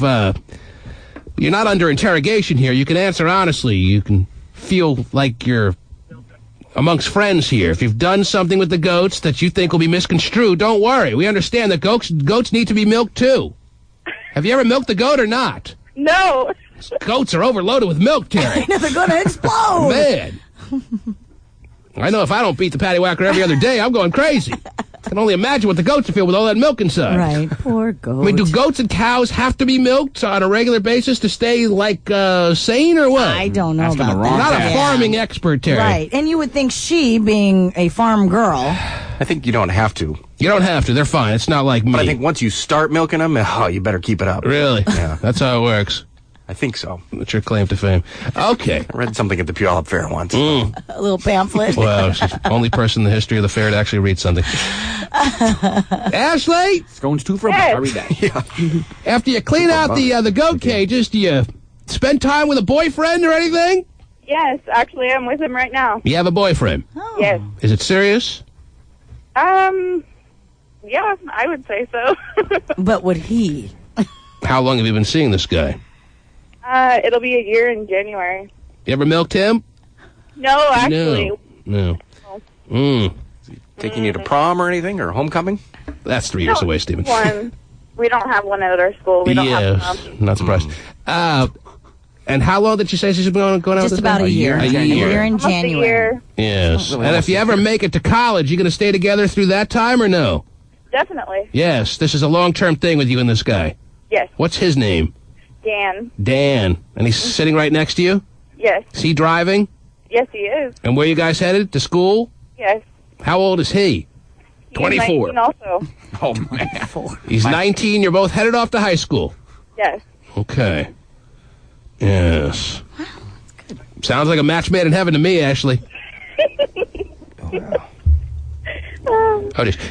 you live with your family, Ashley? You said you live on a farm. Obviously, that means you live with your family, right? Yes, I live with my parents. Mm-hmm. Do you have sexual relations with this guy? What's his name again, Terry? Dan. Dan. Do you have sexual relations with Dan? Yes. You do? In your house? Yes. You go for a roll in the hay there? Oh. Not yet. Is he the first guy that you've ever had intercourse with, Ashley, or no? No. No. There's been a whole line of guys that have been to the farm, or no? That's what she is. No. There's just been a couple. No, not very many, no. Well, a couple would be not very many. Has there been a couple or more than a couple? No, just a couple. Mm-hmm. Sounds good, T-Man. Yeah. All right, now your parents know that you're doing this with your boyfriend in the home? What? Your parents like this guy, and they know that you're sexually active in your house there on the farm or wherever you may be doing it. Yes. Do you My mom would rather have us have sex in the house than out do it in the streets of Maryville? Yeah, so she approves of this guy. You're listening to the radio again, Ashley. Yes, she is. No, I'm not. You turned it back up. I know you did. He's trying to listen and do Well, it. tell him not to worry. He knows everything we're talking about. Curious George. Is that his new name? Dan's the man. Don't worry about it. Mm-hmm. Dan, yes. Getting to have sex with you in the big house there with Mom's approval. Oh, yeah. Hey, what's going on, Mrs. Johnson? Mm-hmm. Heading upstairs to do your daughter. Love him. Your parents love him, and your mom. So your dad lives there too. Yeah, actually, it's my mom's boyfriend. Mm-hmm. They both just let him pass on by to go upstairs to the bedroom and have sex with you. Well, unless he lives there. He lives with us. Oh, he lives here. So it's breakfast, Plenty dinner, of room lunch. on the farm, Terry. Wow, what a spread. Mm-hmm. Are you sure he's not just using you for room and board, Ashley? Using me? No, actually. Well, we you were don't- together for quite a while before he moved in. You don't make him pay rent, do you? No, neither of us do. Didn't think so. Well, you don't need to. You own the farm. Your family does. He's living there rent-free. Right. And he gets to do you. And what do you mean quite a while? I mean, it's not even quite a year. It's what? 8 months. 8 months? So how long before he moved in? A month? He just moved in about 2 months ago.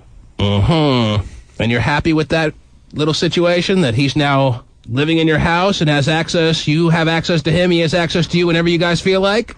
Most of the time. Does he contribute anything to the home? What? Does he contribute anything to the home? Do you make him do chores or anything? Yeah. What does he do? What is his responsibility? He's like, I'm not cleaning out that crappy cage. Maybe he milks the goat. I heard the way you screamed last night. You're not going to throw me out. What does he do? What are his chores? Unloading the dishwasher. That's about it. We don't have to do very much. Dan unloads the dishwasher? Jeez. Is that what you're telling us? Yeah. Okay, you can live here another week. Yeah, that's about it. Thanks for unloading the dishwasher, Dan. That's all I have to do. I'm moving in, too. Actually, the bigger forks go here, but that's okay, Dan. You'll figure it out. Well, sounds like a very exciting living arrangement for you, Dan, and the whole damn farm people there. Farm people. And guess There are what? people. Your farm people have won 4 passes to the haunted house. Awesome. Sounds like you might got one of your own up there, but hey, here's ours now for you to enjoy. Thank you. And you won't even have to unload the dishwasher. Wow. Okay, and that also qualifies you for the Vegas or the Los Angeles deal and all that good stuff. All right, All right. Thank Ashley, you. hang on the line. We're going to give you details. Congratulations. Okay. Yes, and congratulations to Dan. He has a great situation. Yeah, not every guy can find themselves rent-free in a farm doing the daughter. Living with your girlfriend in high school. Yeah, well, that's the worst part is you have to go to high school. Oh, man. Yes, hang on. I'm going to put you on with the pastiest of Daves. Okay, thanks. All right, there she is. She's Ashley, Terry. She's All today's right. winner. Way to go, Ashley. What's going on, Ashley? How you doing? Oh, my God. She's trying. Got room in the farm for me, girl. The T-Man. The 80s singer known as Boy George is back in the UK after drug allegations in New York over the weekend. Nowadays. Now a top DJ, George O'Dowd, was arrested Friday. Police say they found cocaine in his home. That's a shame, Terry. He was such a king of rock and roll. Yeah. And now he's nothing more than a man with a serious problem. Yeah. But if you saw a picture of him on the internet, Terry, which I happened to bump into, unfortunately, without makeup on and just in street clothes. He looks really damn old. I had to shed a tear because, I was a big Karma Chameleon fan. Is that what he said? Karma Chameleon, yes. Did I say? What did I say? Comma. It's not Karma Chameleon? No, I always thought it was, I was singing it wrong all those years. I was right there with you. Okay. Until I read it. Well, that's a damn shame. As far as I could read. All right, so we'll light a candle for Boy George. What else is going on in this fabulous, unbelievable, startling world of ours, Terry? Well, T-Man, if you were looking on the internet over the weekend, you may have noticed that the Al-Qaeda is looking for job help. Yes, I did see that. It's a big banner on AsianTwinBabysitters.com, Terry. Is it? Yeah, I clicked on. Yeah. And I'm right what they're looking for. Oh, yeah, are you? Where they've got openings in its web department. Oh, is that right? Yeah. Al-Qaeda has an opening in the web department? Yeah. So I should alert Greg, the internet guy? Right. If he's willing to change his name to Mahmoud, the internet guy, he's ready to go? Yeah, he's in. He is They're looking for web help? Yes, they in are. Al-Qaeda. They are. And they're advertising that on the internet? Yes, they are. Wow. Now, I have my resume in on monsters.com, Terry, and I don't know why I haven't gotten a call back. Right. Amazing, huh? Yeah, so this a little bit interesting. Jeez. Well, Pasty Dave printed out the picture of Boy George for you, Terry. Oh, my gosh. Man. Whoa. It's looking great, isn't it? Oh, Boy man. George or Cal Ripken Jr. Okay. One of the two. I can't tell. God. Wow. That looks crazy. So is that the only area of openings for Well, unless you want to the entry into Al-Qaeda, Terry? Yeah, they also have video montage openings where you can help with the video montages that they put together. They're putting together some video montages? Yeah. So, yeah, if you want to I love a good video. Love a good video montage, Terry. I don't know if I want to see the Al-Qaeda video montage, but hey, I guess everyone has their own montage to put together. Wow. The one that has the World Trade Center buildings crashing down, not really the happiest one you're ever going to see. No. But set to the right music, you never know. Yeah, Forever Young by Alphaville. I mean, that really tears at the heart. Yes. Gets me every time. Forever Young always works well with a video montage. Right. We knew Rod Stewart was good for something, Terry. Oh, goodness. Okay. Well, there you go. So, yeah. If you really... It's on the internet. Yeah. Everything is. Everything is. Maybe the FBI should look into this a little bit. Well, seems pretty... Not so the worst job you can get in Al-Qaeda. There are ones that are a little bit more destructive that I can think of. Right. The FEMA director's applying, probably. Oh, wow. Yeah, there's worse jobs in Al-Qaeda. Like those dudes that are practicing training on the monkey bars right now. Right. You've seen those video montages, Terry. We have. Very imposing to see how fast they get through the monkey bars. I know I can't get halfway through without being out of breath. What else? What The else? one where you tape the bomb to your chest. Also a bad gig. It's always open, though. Yeah. That is always open. They know they don't need to advertise on the internet for that. Oh, man. So always an opening. What else? What else is going on, Terry? This is kind of interesting. Anything happier going on? Well, sure. There's a company in Mesa, Arizona called Ballsies, and they are selling sterling silver necklace charms that are shaped like a tiny pair of testicles. Because this is Columbus. Oh, geez. What did you say? I was about to say this is Columbus Day, and happy stories is what we're looking for on Columbus Day. Wow, this could be considered happy, I guess. Because you're bringing up the Al-Qaeda, and Right. Pasty Dave is telling me on hold right now, John has broken down into tears because he's finally gotten drunk enough to admit that he got fired from his job, too. Wow. So now it's just a back-and-forth free-for-all between gay phone operator and John, two unemployed men. Oh, my goodness. Trying to break down the other. Wow. It's just a damn shame. I was telling you about this company called Ballsies that are selling sterling silver necklace charms that are shaped like a pair of testicles. That is actually a big thing with the ladies these days. Depends on who you're talking about here. Well, and the owners say that, the jewelry isn't supposed to be obscene, but is mostly to show empowerment. Women are wearing testicles around their neck, Terry? Yes, as an empowering move. And it's not really an intimate moment, is what you're saying. Right. It's just a very lucky charm. Well, it is a lucky charm. Mm-hmm. Yeah. Do we get to hear that again? The world always tends to come full circle, doesn't it, Terry? It does. John, I hear you broken down. The first words out of his mouth are swear words that can't be aired and had to be dumped, Terry. Should I even try a second attempt at getting a comment from the admitted unemployed John now, Terry? One more time. Yeah, we have a 6-second window now. You can feel happy to know that a testicle charm could be purchased for him by some very friendly person out there, perhaps? Mm-hmm. John. What? apparently you've gotten yourself into such a drunken stupor this morning, celebrating Columbus Day in style, that you admitted to Pasty Dave on the phone line that you are an unemployed man again. Is that right? Unfortunately. Mm-hmm. Hear that either. No. Now, who's what? Yes. Okay. This is that he strives to be like Gay? Is that why he lost his job now, too? I don't know if he lost his before Gay. It seems like John's been hiding this information for a bit of time. Yeah, maybe he never had one. Nice little vacation he had. Pretty sure when he said he has Columbus Day off, that was a good sign he's not working. Yes. Most people don't give you that off. No. And now you know why our dysfunctional family has been aptly named, and those that are the leaders in chief of the dysfunctional family always seem to remind you. Yes. As to what their qualifications are to be in the dysfunctional family. Right. I was proud of him there for a while. Steady income. Yeah, he was doing all right. He was working well and hard at Verizon, Terry, for a good solid 4 weeks. Yeah. You upgraded my service. It was great. Right. Got me a free phone. Sure. John, the Dysfunctional Family Trust Fund must be getting kind of low. Last I checked, we've made so many contributions to people in need in the family that I'm wondering if there's anything even left in there. Well, it sounds actually like more than I thought. Well, there's actually now pepper as opposed to salt. There's both. There's pepper containers, too. Yeah, the fact that we put pepper and salt packets in the Dysfunctional Family Trust Fund piggy bank, Terry, is pretty much telling you what the kind of value is in there. Yeah. Also a half and half. Well, people need to eat.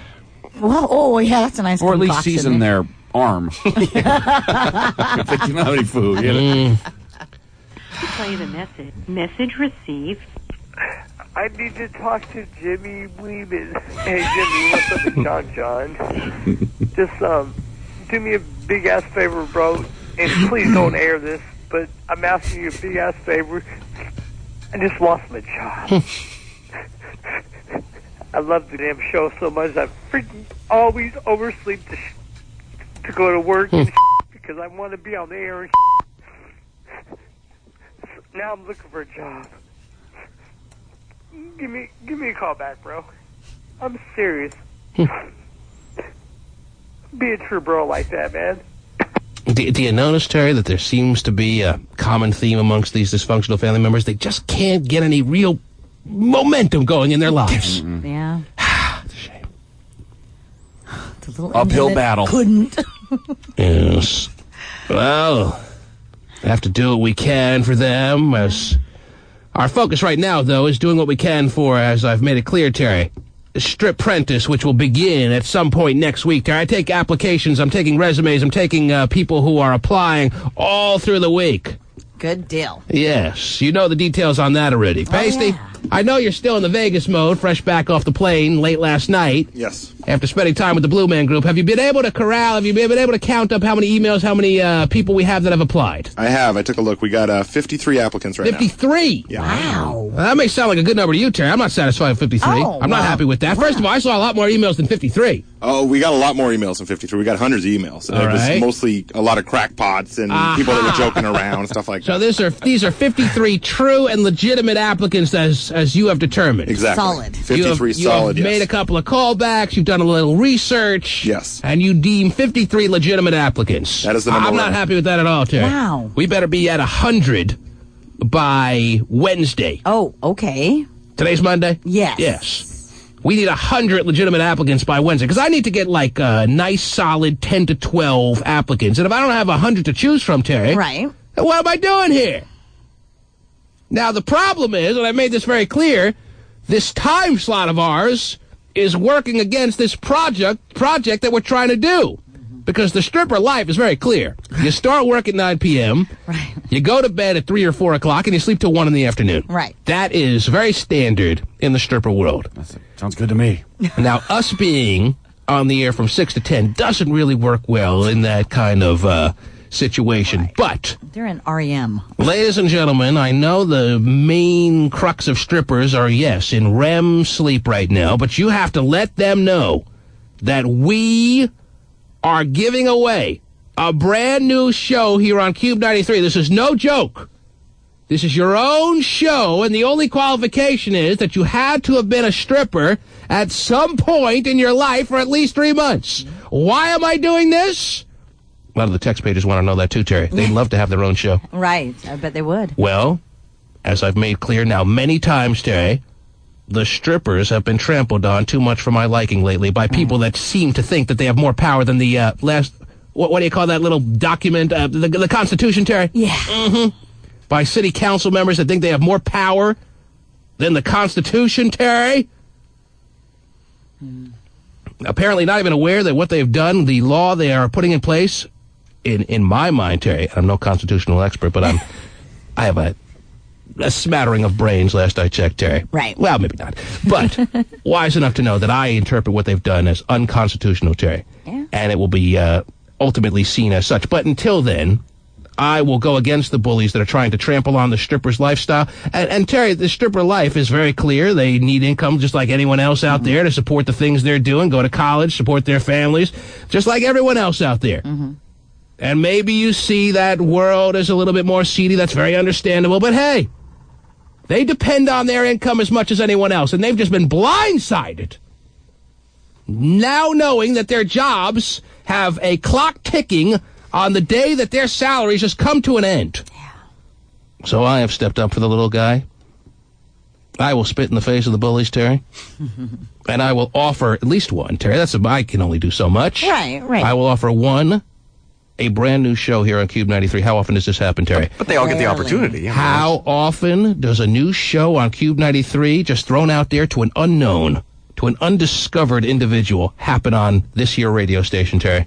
Very rare. The last time was 1964 when Eddie Francis was found in a mall walking in to Spencer Gifts. There you go. That's good for his age. Trying to buy a fake piece of dog poo. Oh, it was half off it. Mm-hmm. Ladies and gentlemen, here we are 45 years later, and Eddie Francis is a nighttime player. Yes, He's got an agent. He's doing well. He was an undiscovered yokel out there. Yep.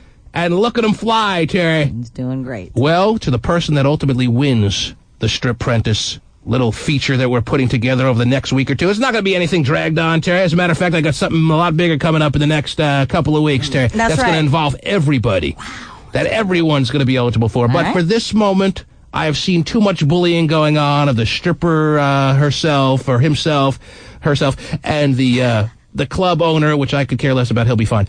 Or she'll be fine. I am going to give back to that person that has been just a little bit too much of pushed around for my liking, Terry. And there you go.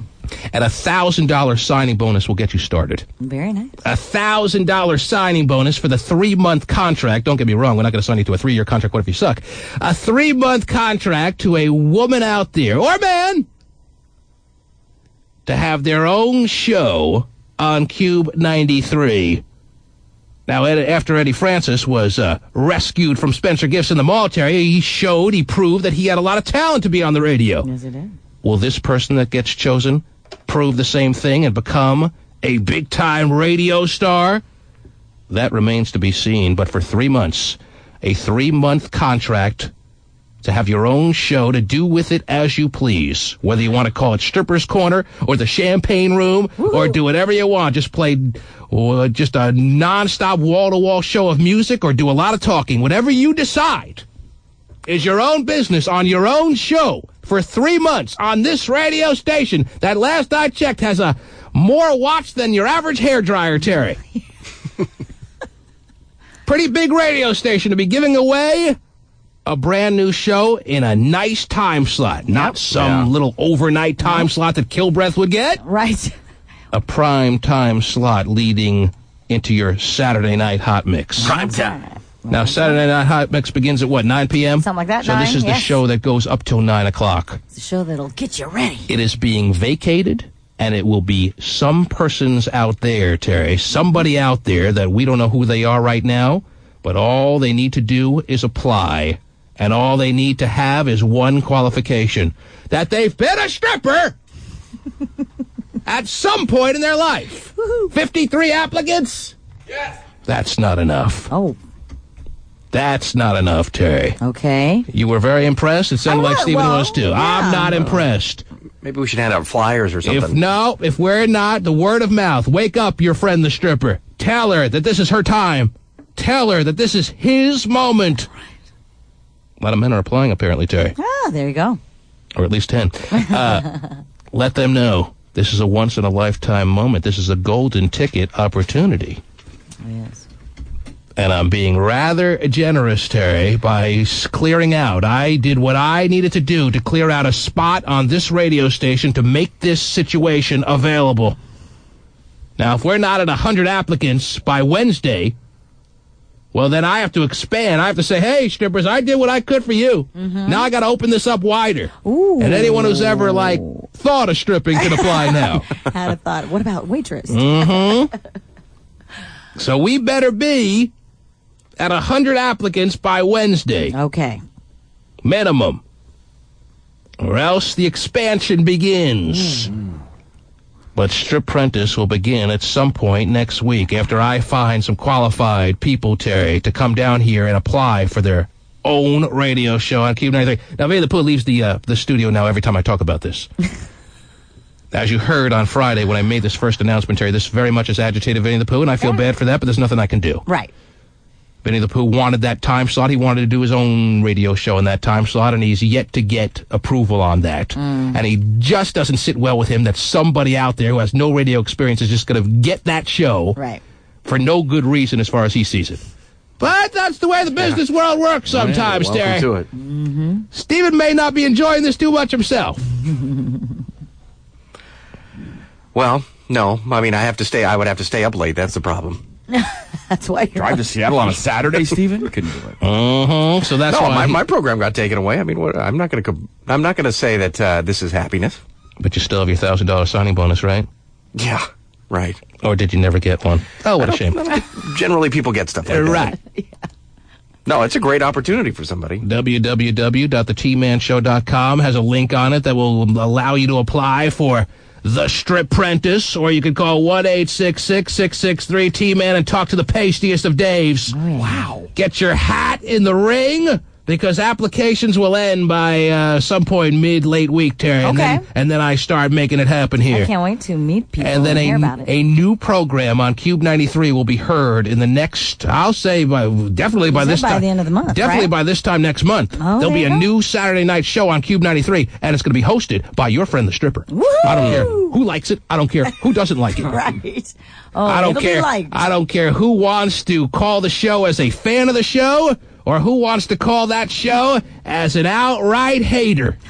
Whether you like it or not, it'll be listened to. I don't care who wants to protest. I don't care who wants to applaud. I don't care who wants to make sure that their radio is turned off during that time slot. I don't care who wants to set their TiVo. Their radio TiVo. But that show will begin over the next few weeks and will run for at least a minimum of 3 months. Longer than I made it. And although there's been some speculation already, I will not be a guest on show number 1, Terry. Oh, really? What? Come on. I give them the show, and I let them run with it, Terry. But we were all coming in to help them out. What if they want you to be a guest? Well, I'm saying I'm busy that day. What time do you want me to come back into Seattle? I do. Let us put it this way. I doubt very highly that I will be a guest on that, unless it's by I doubt very highly I'll be a guest on that show. Right. But I'll be listening. Oh, But because it's their show, it's not your show. That's right. Do an interview? Their show. They can do with it as they please. There you go. So, Mr. Man, how long have you been in the business? I don't let anyone tell me what to do on this show, right? No, you don't. And I won't change that for them either. There you go. A new show, Saturday night, Cube 93. Who's it gonna be? The T-Man. I ate a piece of Vinny the Pooh's bacon. I'm scared. Oh, yeah? Yeah, because he doesn't like me very much these days, Terry, and I can understand. Believe me, I understand why, but he's eating a really weird breakfast back there. It was huge. That's a hungover breakfast. You drink a lot last night? I sure did. Mm-hmm. I know a hungover breakfast when I see one, Terry. He's got sausage, he's got bacon, he's got hash browns, he's got pancakes. Grease. He's got it all. Sponge, and everything. he weighs 120 pounds. And it's gone. That is a Call it hungover finished. breakfast, yes. Definitely. It was good, too. You were drinking last night? Oh, yeah. You were drinking your sorrows away because... Sure. Well, I'm drinking my week away. Sunday's my only day off. So. You know what? I, if I'm you, see this as the best opportunity that it could have come your way. I know you're seeing this in a little bit of a, I'm sorry to say, narrow-visioned way. You're seeing this as, man, I got screwed over. I've been telling them... Well, tell me how you see this. Go ahead. Okay, I think it like this. I've been working at this radio station for almost 3 years now. Is it almost 3 years? Almost 3 years. Wow, time flies when you're not having fun. Exactly. Yeah. Yes. And I've done everything from hot patrolling, working my way up. No, it's down. You've done a lot of crap. I mean, you sort the mail. I sort the mail. As a matter of fact, the mail, don't you need to sort it in 1 minute? Yeah, Or pretty don't you get yelled at by Sue the controller? Yeah, I hear it all day. No mail today, though. There's your out. There's no mail today. That's No mail. That's your excuse for There's why still you're late. packages that need to be delivered from last. Oh, I bet there is. Dude, she always finds something for me to Yes, do. and you're just the handsome young man to do that for. No, but anyway, I've been here almost 3 years. I've told the powers that be that I've wanted my own show for the longest time. Doesn't matter if it's in the overnights or right before Hot Mix. I've mentioned I wanted that slot for like a year now. The Vinny the Pooh show? Yeah, whatever. Yes. I don't care. Mhm. I just... Yeah, you would like that spot. You would like that spot in I just keep particular. getting overlooked or keep being brushed to the See, side. if I'm you, here's how I see this. Here's how I'm looking at it. As an opportunistic kind of guy that I am, all right? I see this as, wow, T-Man found a way to free up that time slot from 7 to 9 or whatever that time slot is leading into Hot Mix on Saturday night that the stripper's going to get. The stripper's going to fall flat on her face because I'm going to make every call to her program to make sure that happens. Oh, yeah, I'm definitely... Stripper's a bunt. Right. I'm gonna watch her go down in flames in 3 months, or him, whoever gets the job after winning Stripprentice, and then that time slot is wide open. Then I make a beeline to the powers that be and tell them that show's mine. Oh, I'll be right there. So, hey, what I'm saying is to you... No, I appreciate it, and that's what's going to happen, but I don't understand why like a show would be just given to, some bitch off the street. Oh, That's just, it's my spot. Bitch off the street. Bitch off the street. There I it is. don't care. No, like... No, you said it. That's what's in your heart. That is in my heart. Now, here's what I'm going to also remind you of, that this person who wins Stripprentice is going to be given every benefit of the doubt, Jerry. We're going to be rooting for them, coaching them, hoping that they are a big success, both talent and ratings-wise. Right. She's going to suck. And they get that show and their contract extended for well beyond the 3-month period. And then Vinny the Pooh has to sit back and just watch them rise to power. Wow, imagine that. Yeah, that's I can't gonna be believe tough. that. Like, why? I don't understand why. You know what? While you're trying to figure out why, go sort the mail. Oh, yeah, look at that. It's fast. Maybe the new host will come in with a package. Mail this, bitch. Why don't you go sort this for me? All right, I got to go. Now, Vinny the Pooh, I wanted to make sure you know that I have, in some sense, taken you under my wing. You sit here in the studio. You come on the air with us. I appreciate it. Yes. So that in itself... Oh, no, I'm totally grateful for what I have. I'm not looking for you. I'm just reminding you that this is not me trying to rub something in your face here. Okay. I just want to make sure that's clear, that I have no ill feelings towards you, and this was not... I never even saw that factor of it until you pointed it out to me that this is something you have a problem with. All right? Okay. But I think it's very funny. It's crap. All right. All right. The Columbus Day Mail is here. Yeah. Okay. There he goes. From the non-existent mail carrier. I don't know why he doesn't see this as a major break. Well, as a huge opportunity as he leaves the studio, Terry. Well, I mean, like you say, she could fall flat on her face, Right. and then yes, there is an opening. However, what are the odds that lightning strikes twice, and that this person that gets hired, this person that wins Stripprentice, has actually radio talent to go past the 3-month contract, Terry? Well, you just never know. There's always that chance. And when I say lightning strikes twice, because the last time we did this back in 1943, during, World War II, Eddie Francis came in. Right. And turned out to be a nice radio talent. Yes. Right off the street. Yes, he did. That's what he's scared of. Right. I think he knows that that there's a very strong possibility that'll be the case. Mm-hmm. And this woman or this person that wins Stripprentice is going to tie up that time slot for the next 30 years. Right. Mm-hmm. And he doesn't want that. He's afraid if the stripper falls on her face, they're going to say, well, we could have a couple hours of dead air or Vinny. Dead air. Oh, if she falls on her face, I'm going to stand behind her. Wow. Be a nice view? I think it might be. Okay. Nice. 1-866-663-T-Man. Some people out there have some questions, I imagine, Terry. That's what I'm being told by Pacey Dave about the particulars of this Stripprentice. How much clearer can I make it, Terry? Have I left out a damn single detail? I think you're pretty clear. I'd rather take gay phone operator who's on one of the hotlines wanting to taunt John for losing his job. Oh, my God. Let me take a couple of calls. You're on the air. Hello. Hello? Hello? Now I feel like I got a piece of bacon caught in my throat, Terry. Uh-oh. Couldn't have heard it. Water? Yes, go ahead. What's up?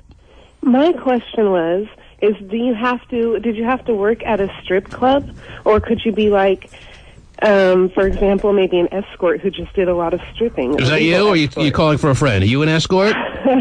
You're the escort, you're the escort we're talking about here? Possibly. All right, good. Hang on. You can apply, you hooker bitch. Hang on 1 second. There you go. Why not, Terry? That's close enough. Okay. All right. I'm not saying she's going to be one of the 10 to 12 finalists that make it to Strip Apprentice, Terry. Sure. But we're willing to look at her application. You're telling me at no point she stripped? I would think that there's got to be some whether it's a week or two, even stepping stone where you stripped. Right. Before you became an outright hooker. Wow. Pasty, put her back on hold. I got to ask her a question. One leads to the other. Pasty. He's in mid. He is really flowing with the conversation with her. Yeah, I bet he is. Pasty, you already hung up with her? Pasty, can you hear me? Sorry. Yeah. Oh, no. Couldn't even hear me. Didn't even have the headphones. Sorry. The lady that just called, the escort, you just hung up the line with her? I did. You want me to get her back here? Just write down, you have her number, you took all the information already? Was that quick? Yes. Okay. He's all over it, man. Well, it didn't take long to write a number, but... No, name and number, that's all you want. Can you get her back on the line? I have a question. I can. Yes. I'll just sit and wait. So do you take the cast-offs from, like, the spas that are getting shut down, or is that different? What's that now? I'm sorry, waiting for Pasty to tell me when she's back on the line. All right, well, we can wait. Mm-hmm. Do we have any waiting music? You mean the Crystal Spa out of work people? Like people like that have been, because they've kind of been putting the kibosh on stuff like that. Okay. You had to have, the rules are pretty explicit. They're pretty straightforward. You had to have stripped at some point. Is she back on the line? So those girls don't strip? Are you there? Yes. I had a question. I mean, doesn't every woman who does the escort thing, doesn't she at some point have to have, even if it's like not a long stop, but some kind of run of time where she had that stepping stone of being a dancer? No, not necessarily. You went straight from being a regular civilian A civilian. to just becoming an escort without the... Well, no, I was a college student who had a friend that I went to elementary school with who worked for an escort service. Mm-hmm. And so... So you can never remember a moment in your life where you were a dancer of any kind? Not at a club. Not at a club, but you did it privately? Yes. All right, She was the private dancer. There's your loophole, Terry. Oh, there you go. Even though she's not the one I had in mind when I came up with the spirit of this competition, Terry. Right. We'll take her. We'll take her application. Okay. As I said. Thank you. Yes, we will consider you. Are you going to send in some details, or Pasty has your number to give you a full interview after the show? Yes. Yeah, because Pasty's quite the interviewer, as you're going to find out, okay? All right. And we're looking, how old are you? I'm 23. That's it? All right. You sounded 53. Okay. We're looking forward to finding out more about you, okay? All right. Take care. Bye-bye now. There she is. There she goes. Where's the Blue Man? I wonder if they thought he was dazzling. The Blue Man Group. This is getting more interesting by the second. Strip Apprentice, as far as I'm concerned. The sound of some of these applicants, Terry. I know. Yes. You're on the air. Who's that? That's you. Me? Mm-hmm. Hi. What is this? You guys are going to let a stripper have a show over Winnie the Pooh? That's right! That's ridiculous! Well, I listen every single morning, and I absolutely love Winnie the Pooh. How are you guys going to do that? It's very simple. We're going to do something called Strip Apprentice. Right. We're going to have one person become the winner. They're going to immediately sign a 3-month contract and get a $1,000 signing bonus right off the bat, Terry. Mm-hmm. And then they're going to have their own show for the next 3 months while Winnie the Pooh sits back on Saturday night and listens. Yep. That's so not fair, though. A lot of this world is not fair. Welcome to it. Yeah. Obviously, but come on now. I mean, everybody loves Winnie the Pooh. Everybody. You want to talk about fairness? What about the plight of the stripper? What about what's happened to the stripper world in this location in the northwest of ours over the past couple of months? What about their income being shut? Anyways, so what does it matter? What'd she say? She said they are all hoes anyway, so what does it matter? That's a fair point. I never thought of that. If they can't take themselves out and get themselves an education or get themselves a decent job and make their money, other than stripping, then shouldn't it just be handed over to them? Well, maybe. It's not handed over. It's tucked in. Maybe it's this income that they depend on that allows them to get the education that you're demanding they get. Right. There's a lot of strippers, they say, that are, getting their college education. Now, I see you squinting your eyes when you say that, Terry, like you're not believing it. Well, I truly know. I believe that there are a lot of strippers and dancers out there, Terry, that depend on this income so that they can get through college. You know what? They can go to any casino and work as a cocktail server and make $200 to $300 to $500 a night as a cocktail server, okay? And they're making the same kind of money. Is that what you do and you're such a wholesome kind of life? Is that who you are?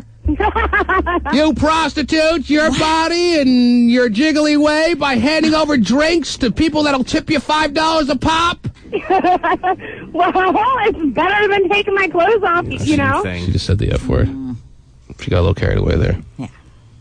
Does that make it over the air? I understand her frustration, Terry. I understand all angles of people's reaction to this. And you know what? I really don't care. I didn't think so. No. Moving right along with The Apprentice. We are giving a new show on this radio station and a $1,000 signing bonus and a 3-month contract to a woman out there or a person out there that's going to win Strip Apprentice. Woo. It's your golden ticket moment. Once in a lifetime.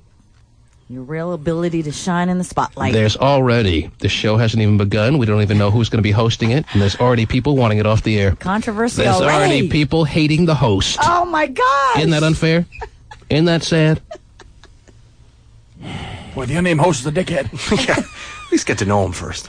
Sarah, hello. I got to know Steven. Hello? 1-866-663-T-Man is the number to call, and Sarah has made it on. Yes, hi. Hello, T-Man. Hi there, baby. Hello, everybody else. I think that you guys should give Pooh a little time slot with her, like a little co-star. Right, so he could sabotage her chances of actually making it on the radio? I don't think so. Right, Vinny the Pooh's going to have to sit back and listen like everybody else. And if he wants to call in like a caller, Terry. Caller, hi, this is Vinny the Pooh. I give him every right to do that. If he wants to try to sabotage the show, if the person who wins this time slot, if the person that wins the Strip Prentice decides that as part of their show they want to take calls, which could be a dangerous move. Oh, yeah, definitely. But very entertaining. So I would advise already to whoever wins the Strip Prentice, I would advise them to take calls because it's one of the favorite parts of my show, Terry.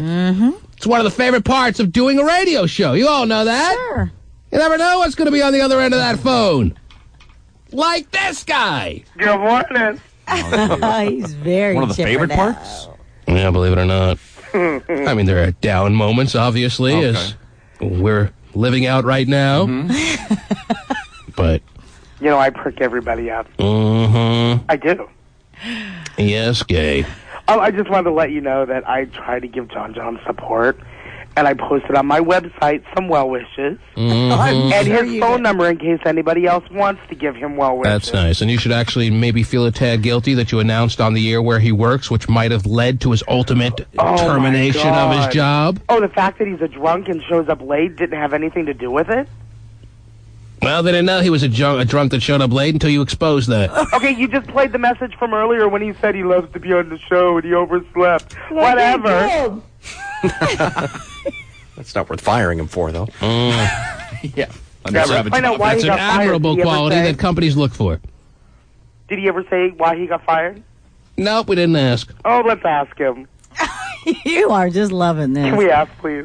The fact that you could get off, on such a moment Okay, does he get off when I lost my job? that you obviously know how much can hurt, sting, and depress one. Oh, the pain. Hurt, sting, and depress one should be very, very enlightening to the powers that be of this fine planet of ours, Terry. So maybe send some bad karma Gay's way, like he can use any more bad karma. And I'm such a nice guy. I know, really. I am. Yes. You know, the best part of it all is he doesn't work there and he can't change his number again and again for free. Well, I'll tell you what. Bad news for Vinny the Pooh, because if the show after 3 months of the stripper show, Terry, does not work out, it's going to be the Gay and John show. Oh, my gosh. You're right. Now that would really just kill him. And I already know how to run the boards. It'll work. Okay. Yeah, it was a lame attempt at a joke. I'll be the first to admit that. All right? He's willing to work with his lover, though, sounds like. Oh, I know. Call him and ask. Come on. He's not on the line right now. Call him. He obviously wants some private time. He wouldn't accept my call when I called. So I just had to leave a message. And I'm sure, like the stalker that you are, you'll call about 5,000 more times Probably not. between now and the end of the day. Yeah, Probably right. not. And all I did was laugh. Because you have nothing else to do because you yourself are an unemployed loser. Yeah, but I got laid off, so I get unemployment. Oh, jeez. He got fired. He doesn't get crap. Well, when you get fired, you can collect unemployment. Not if you're fired for cause because you're a dipwad that gets drunk and shows up late. Dipwad, huh? So Gail called tomorrow complaining, John called me once. Right, I know. No, I won't. In this instance, I'm loving it, so I don't care. He got fired. He deserves it. Wow. There's the compassion. Yeah. Thank you, Gay. He's a good nice guy. guy. Bill, you've made it. Hello. Hey, how's it going? Okay, Bill. I wanted to tell you, Jesus took Mary Magdalene, she was a hooker at the time, and gave her a new life, and I just wanted to tell you my hat's off to you. Mm-hmm. So we're doing biblical things here at the station, Terry. Yes, in our own little way. Yes. Or your little way, right. Following the footsteps of some great biblical souls. There you go. That's right. Thank you, Bill, for your approval. All right. Bill just wants to have a sit-in on the stripper show. Yeah. That's what it's leading up to here. Be a guest. Bill, we're glad you're a fan of the show that doesn't even exist yet. Thank you. There he goes.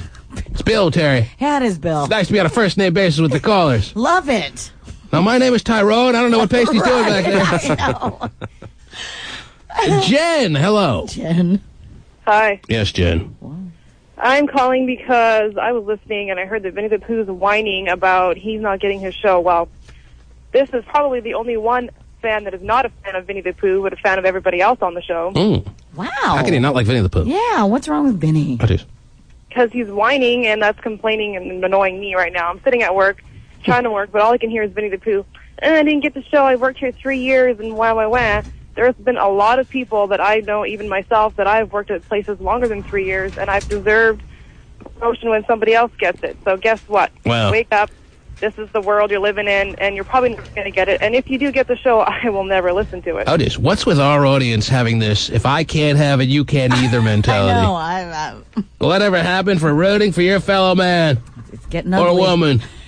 Nobody's rooting for anybody anymore. It happens to me. It should happen to you, too. Right. What? Feel my pain. Yes. What is with that aspect of our audience? Oh, everybody's getting real selfish. I love it! Star's mom, good morning. Wow. Oh, boy. Hi. Hi. I wanna quick bit on it though, sir.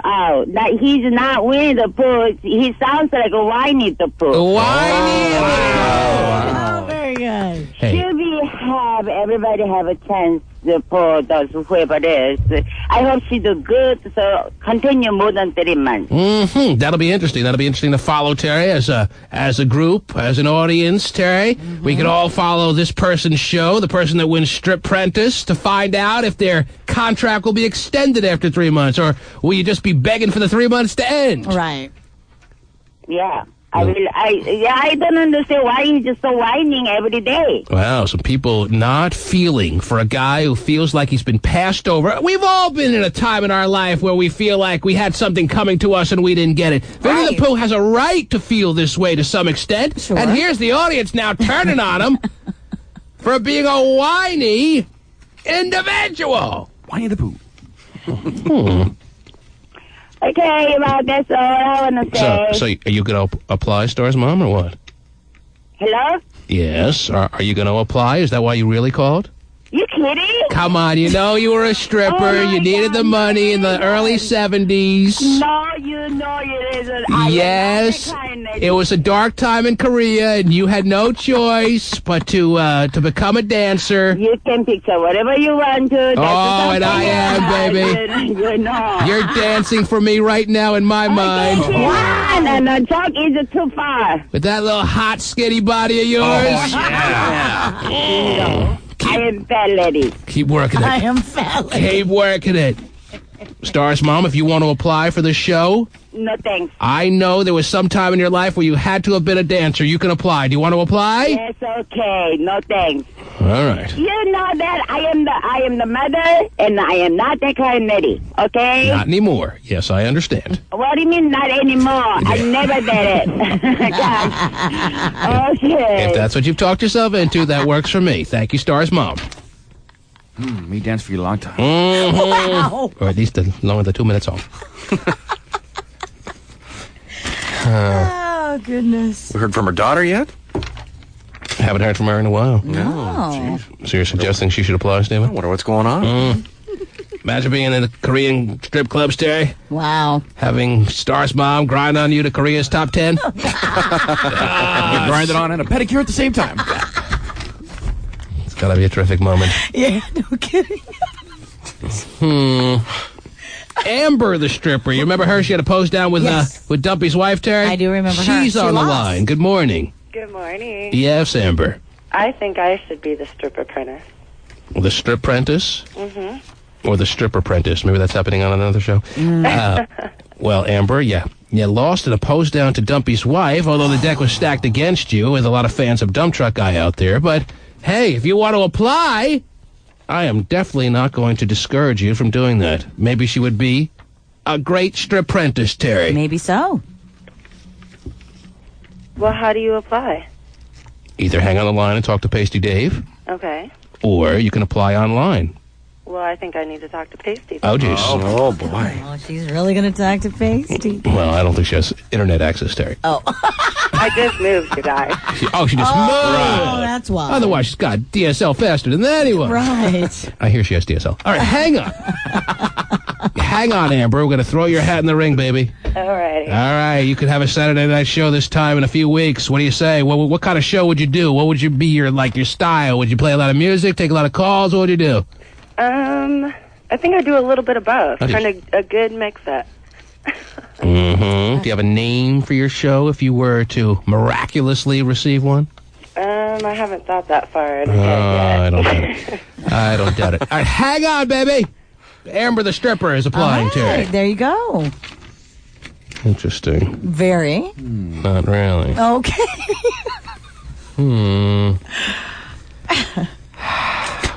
Who's next? Who's next here? Terica. Is it Terica with a T?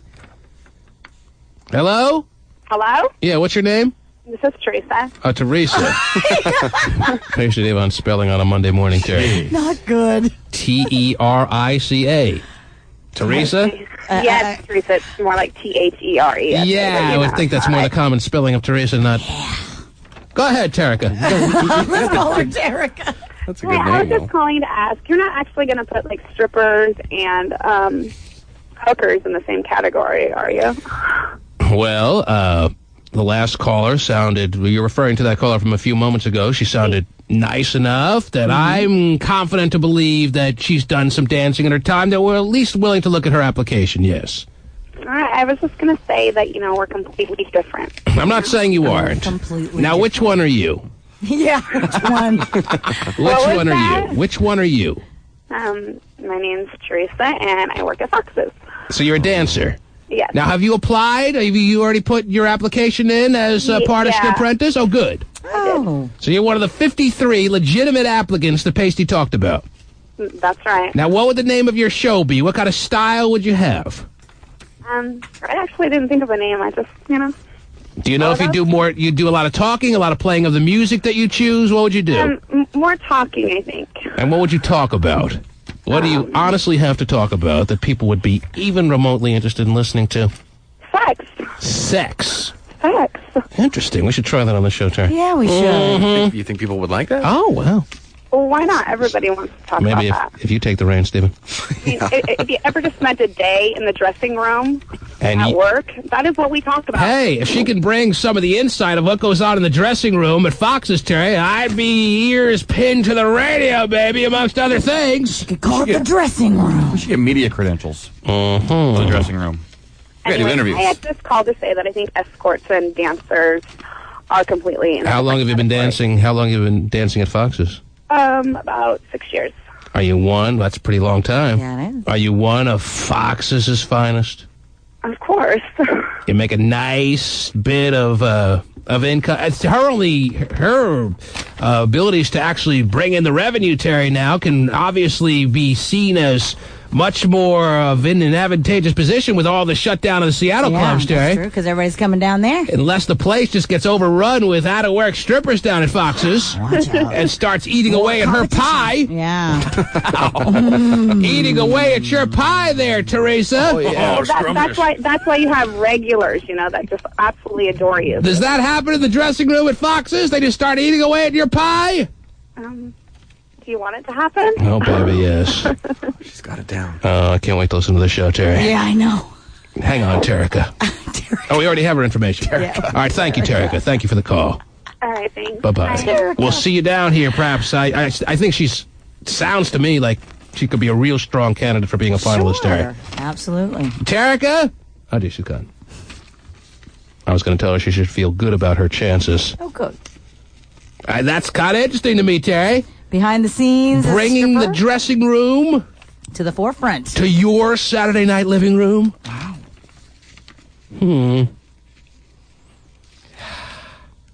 I'd rather go to the dressing room. Oh, jeez. Let's go. Okay, I'm with you. Mind your hip. I'm your wingman. The T-Man. Oh. Why do I get the feeling that Pacey Davis picking out his favorite stripper songs, Terry? Oh, yeah. A pasty thing.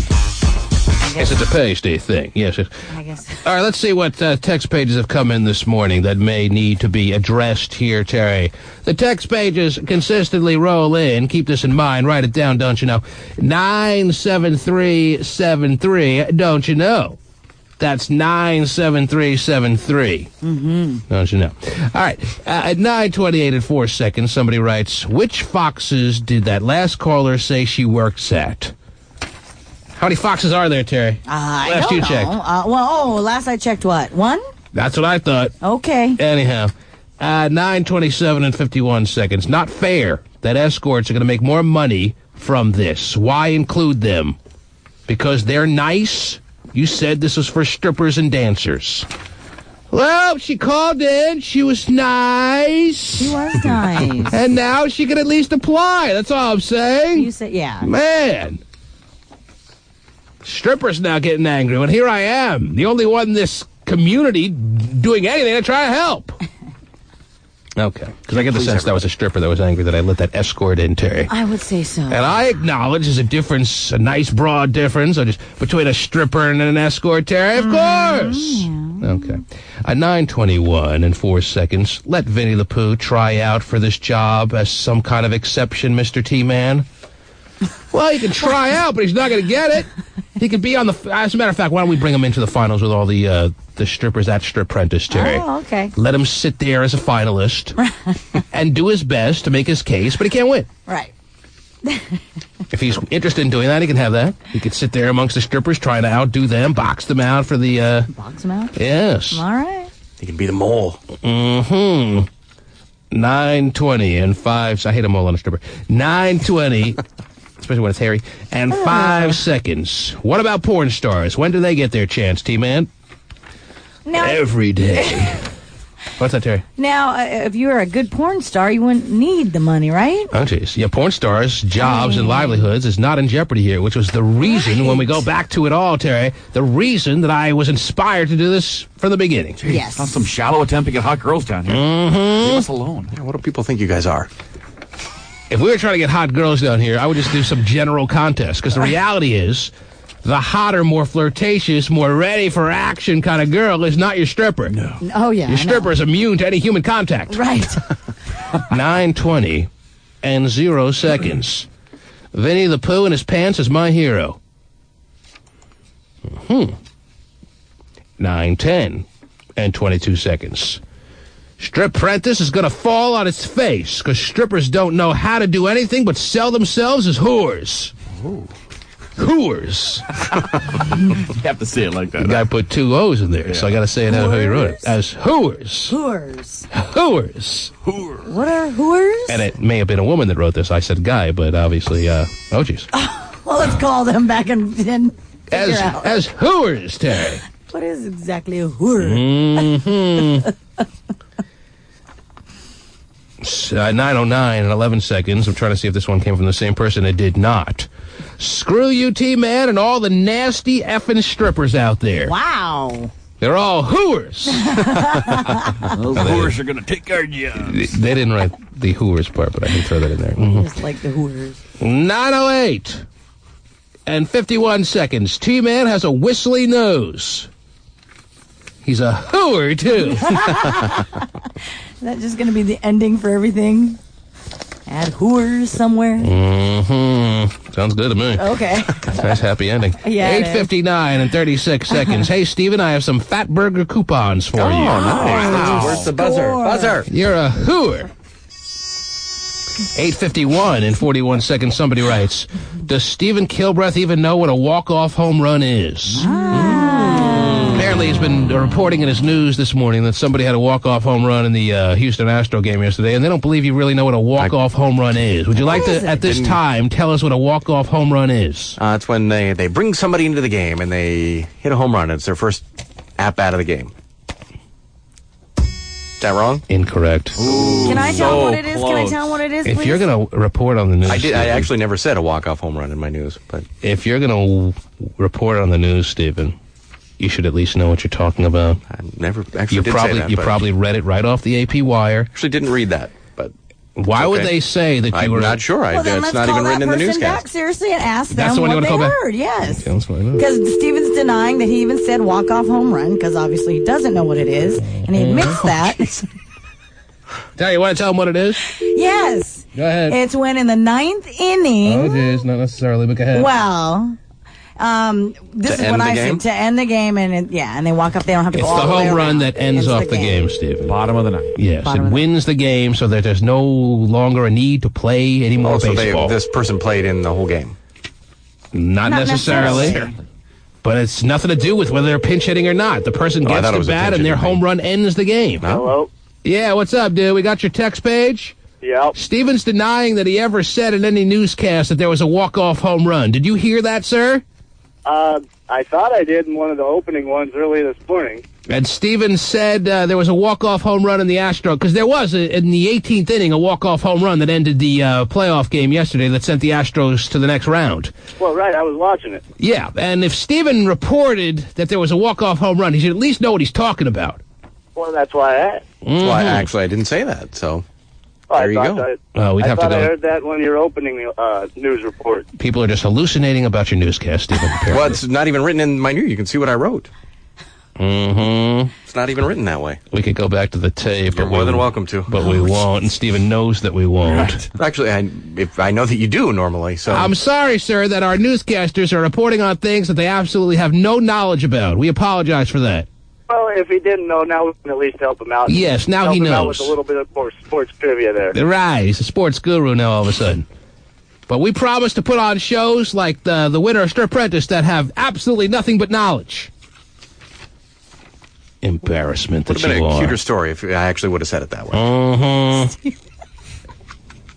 It's not far-fetched to believe that you actually would have said it, Stephen, It's because not at all. that's what it was yesterday But in the that's not 18th inning. It what was it's a written. walk-off home run. If it's not written in the newscast, I wouldn't say it if I didn't know what it meant. But don't you write your own I'm news? sure. I do write my own I'm news, sure and I didn't put it in there. I'm sure in all the newscasts, that's exactly what they called it, because that's exactly what it was. So I'll show you even what the AP wrote, and they didn't have that in there.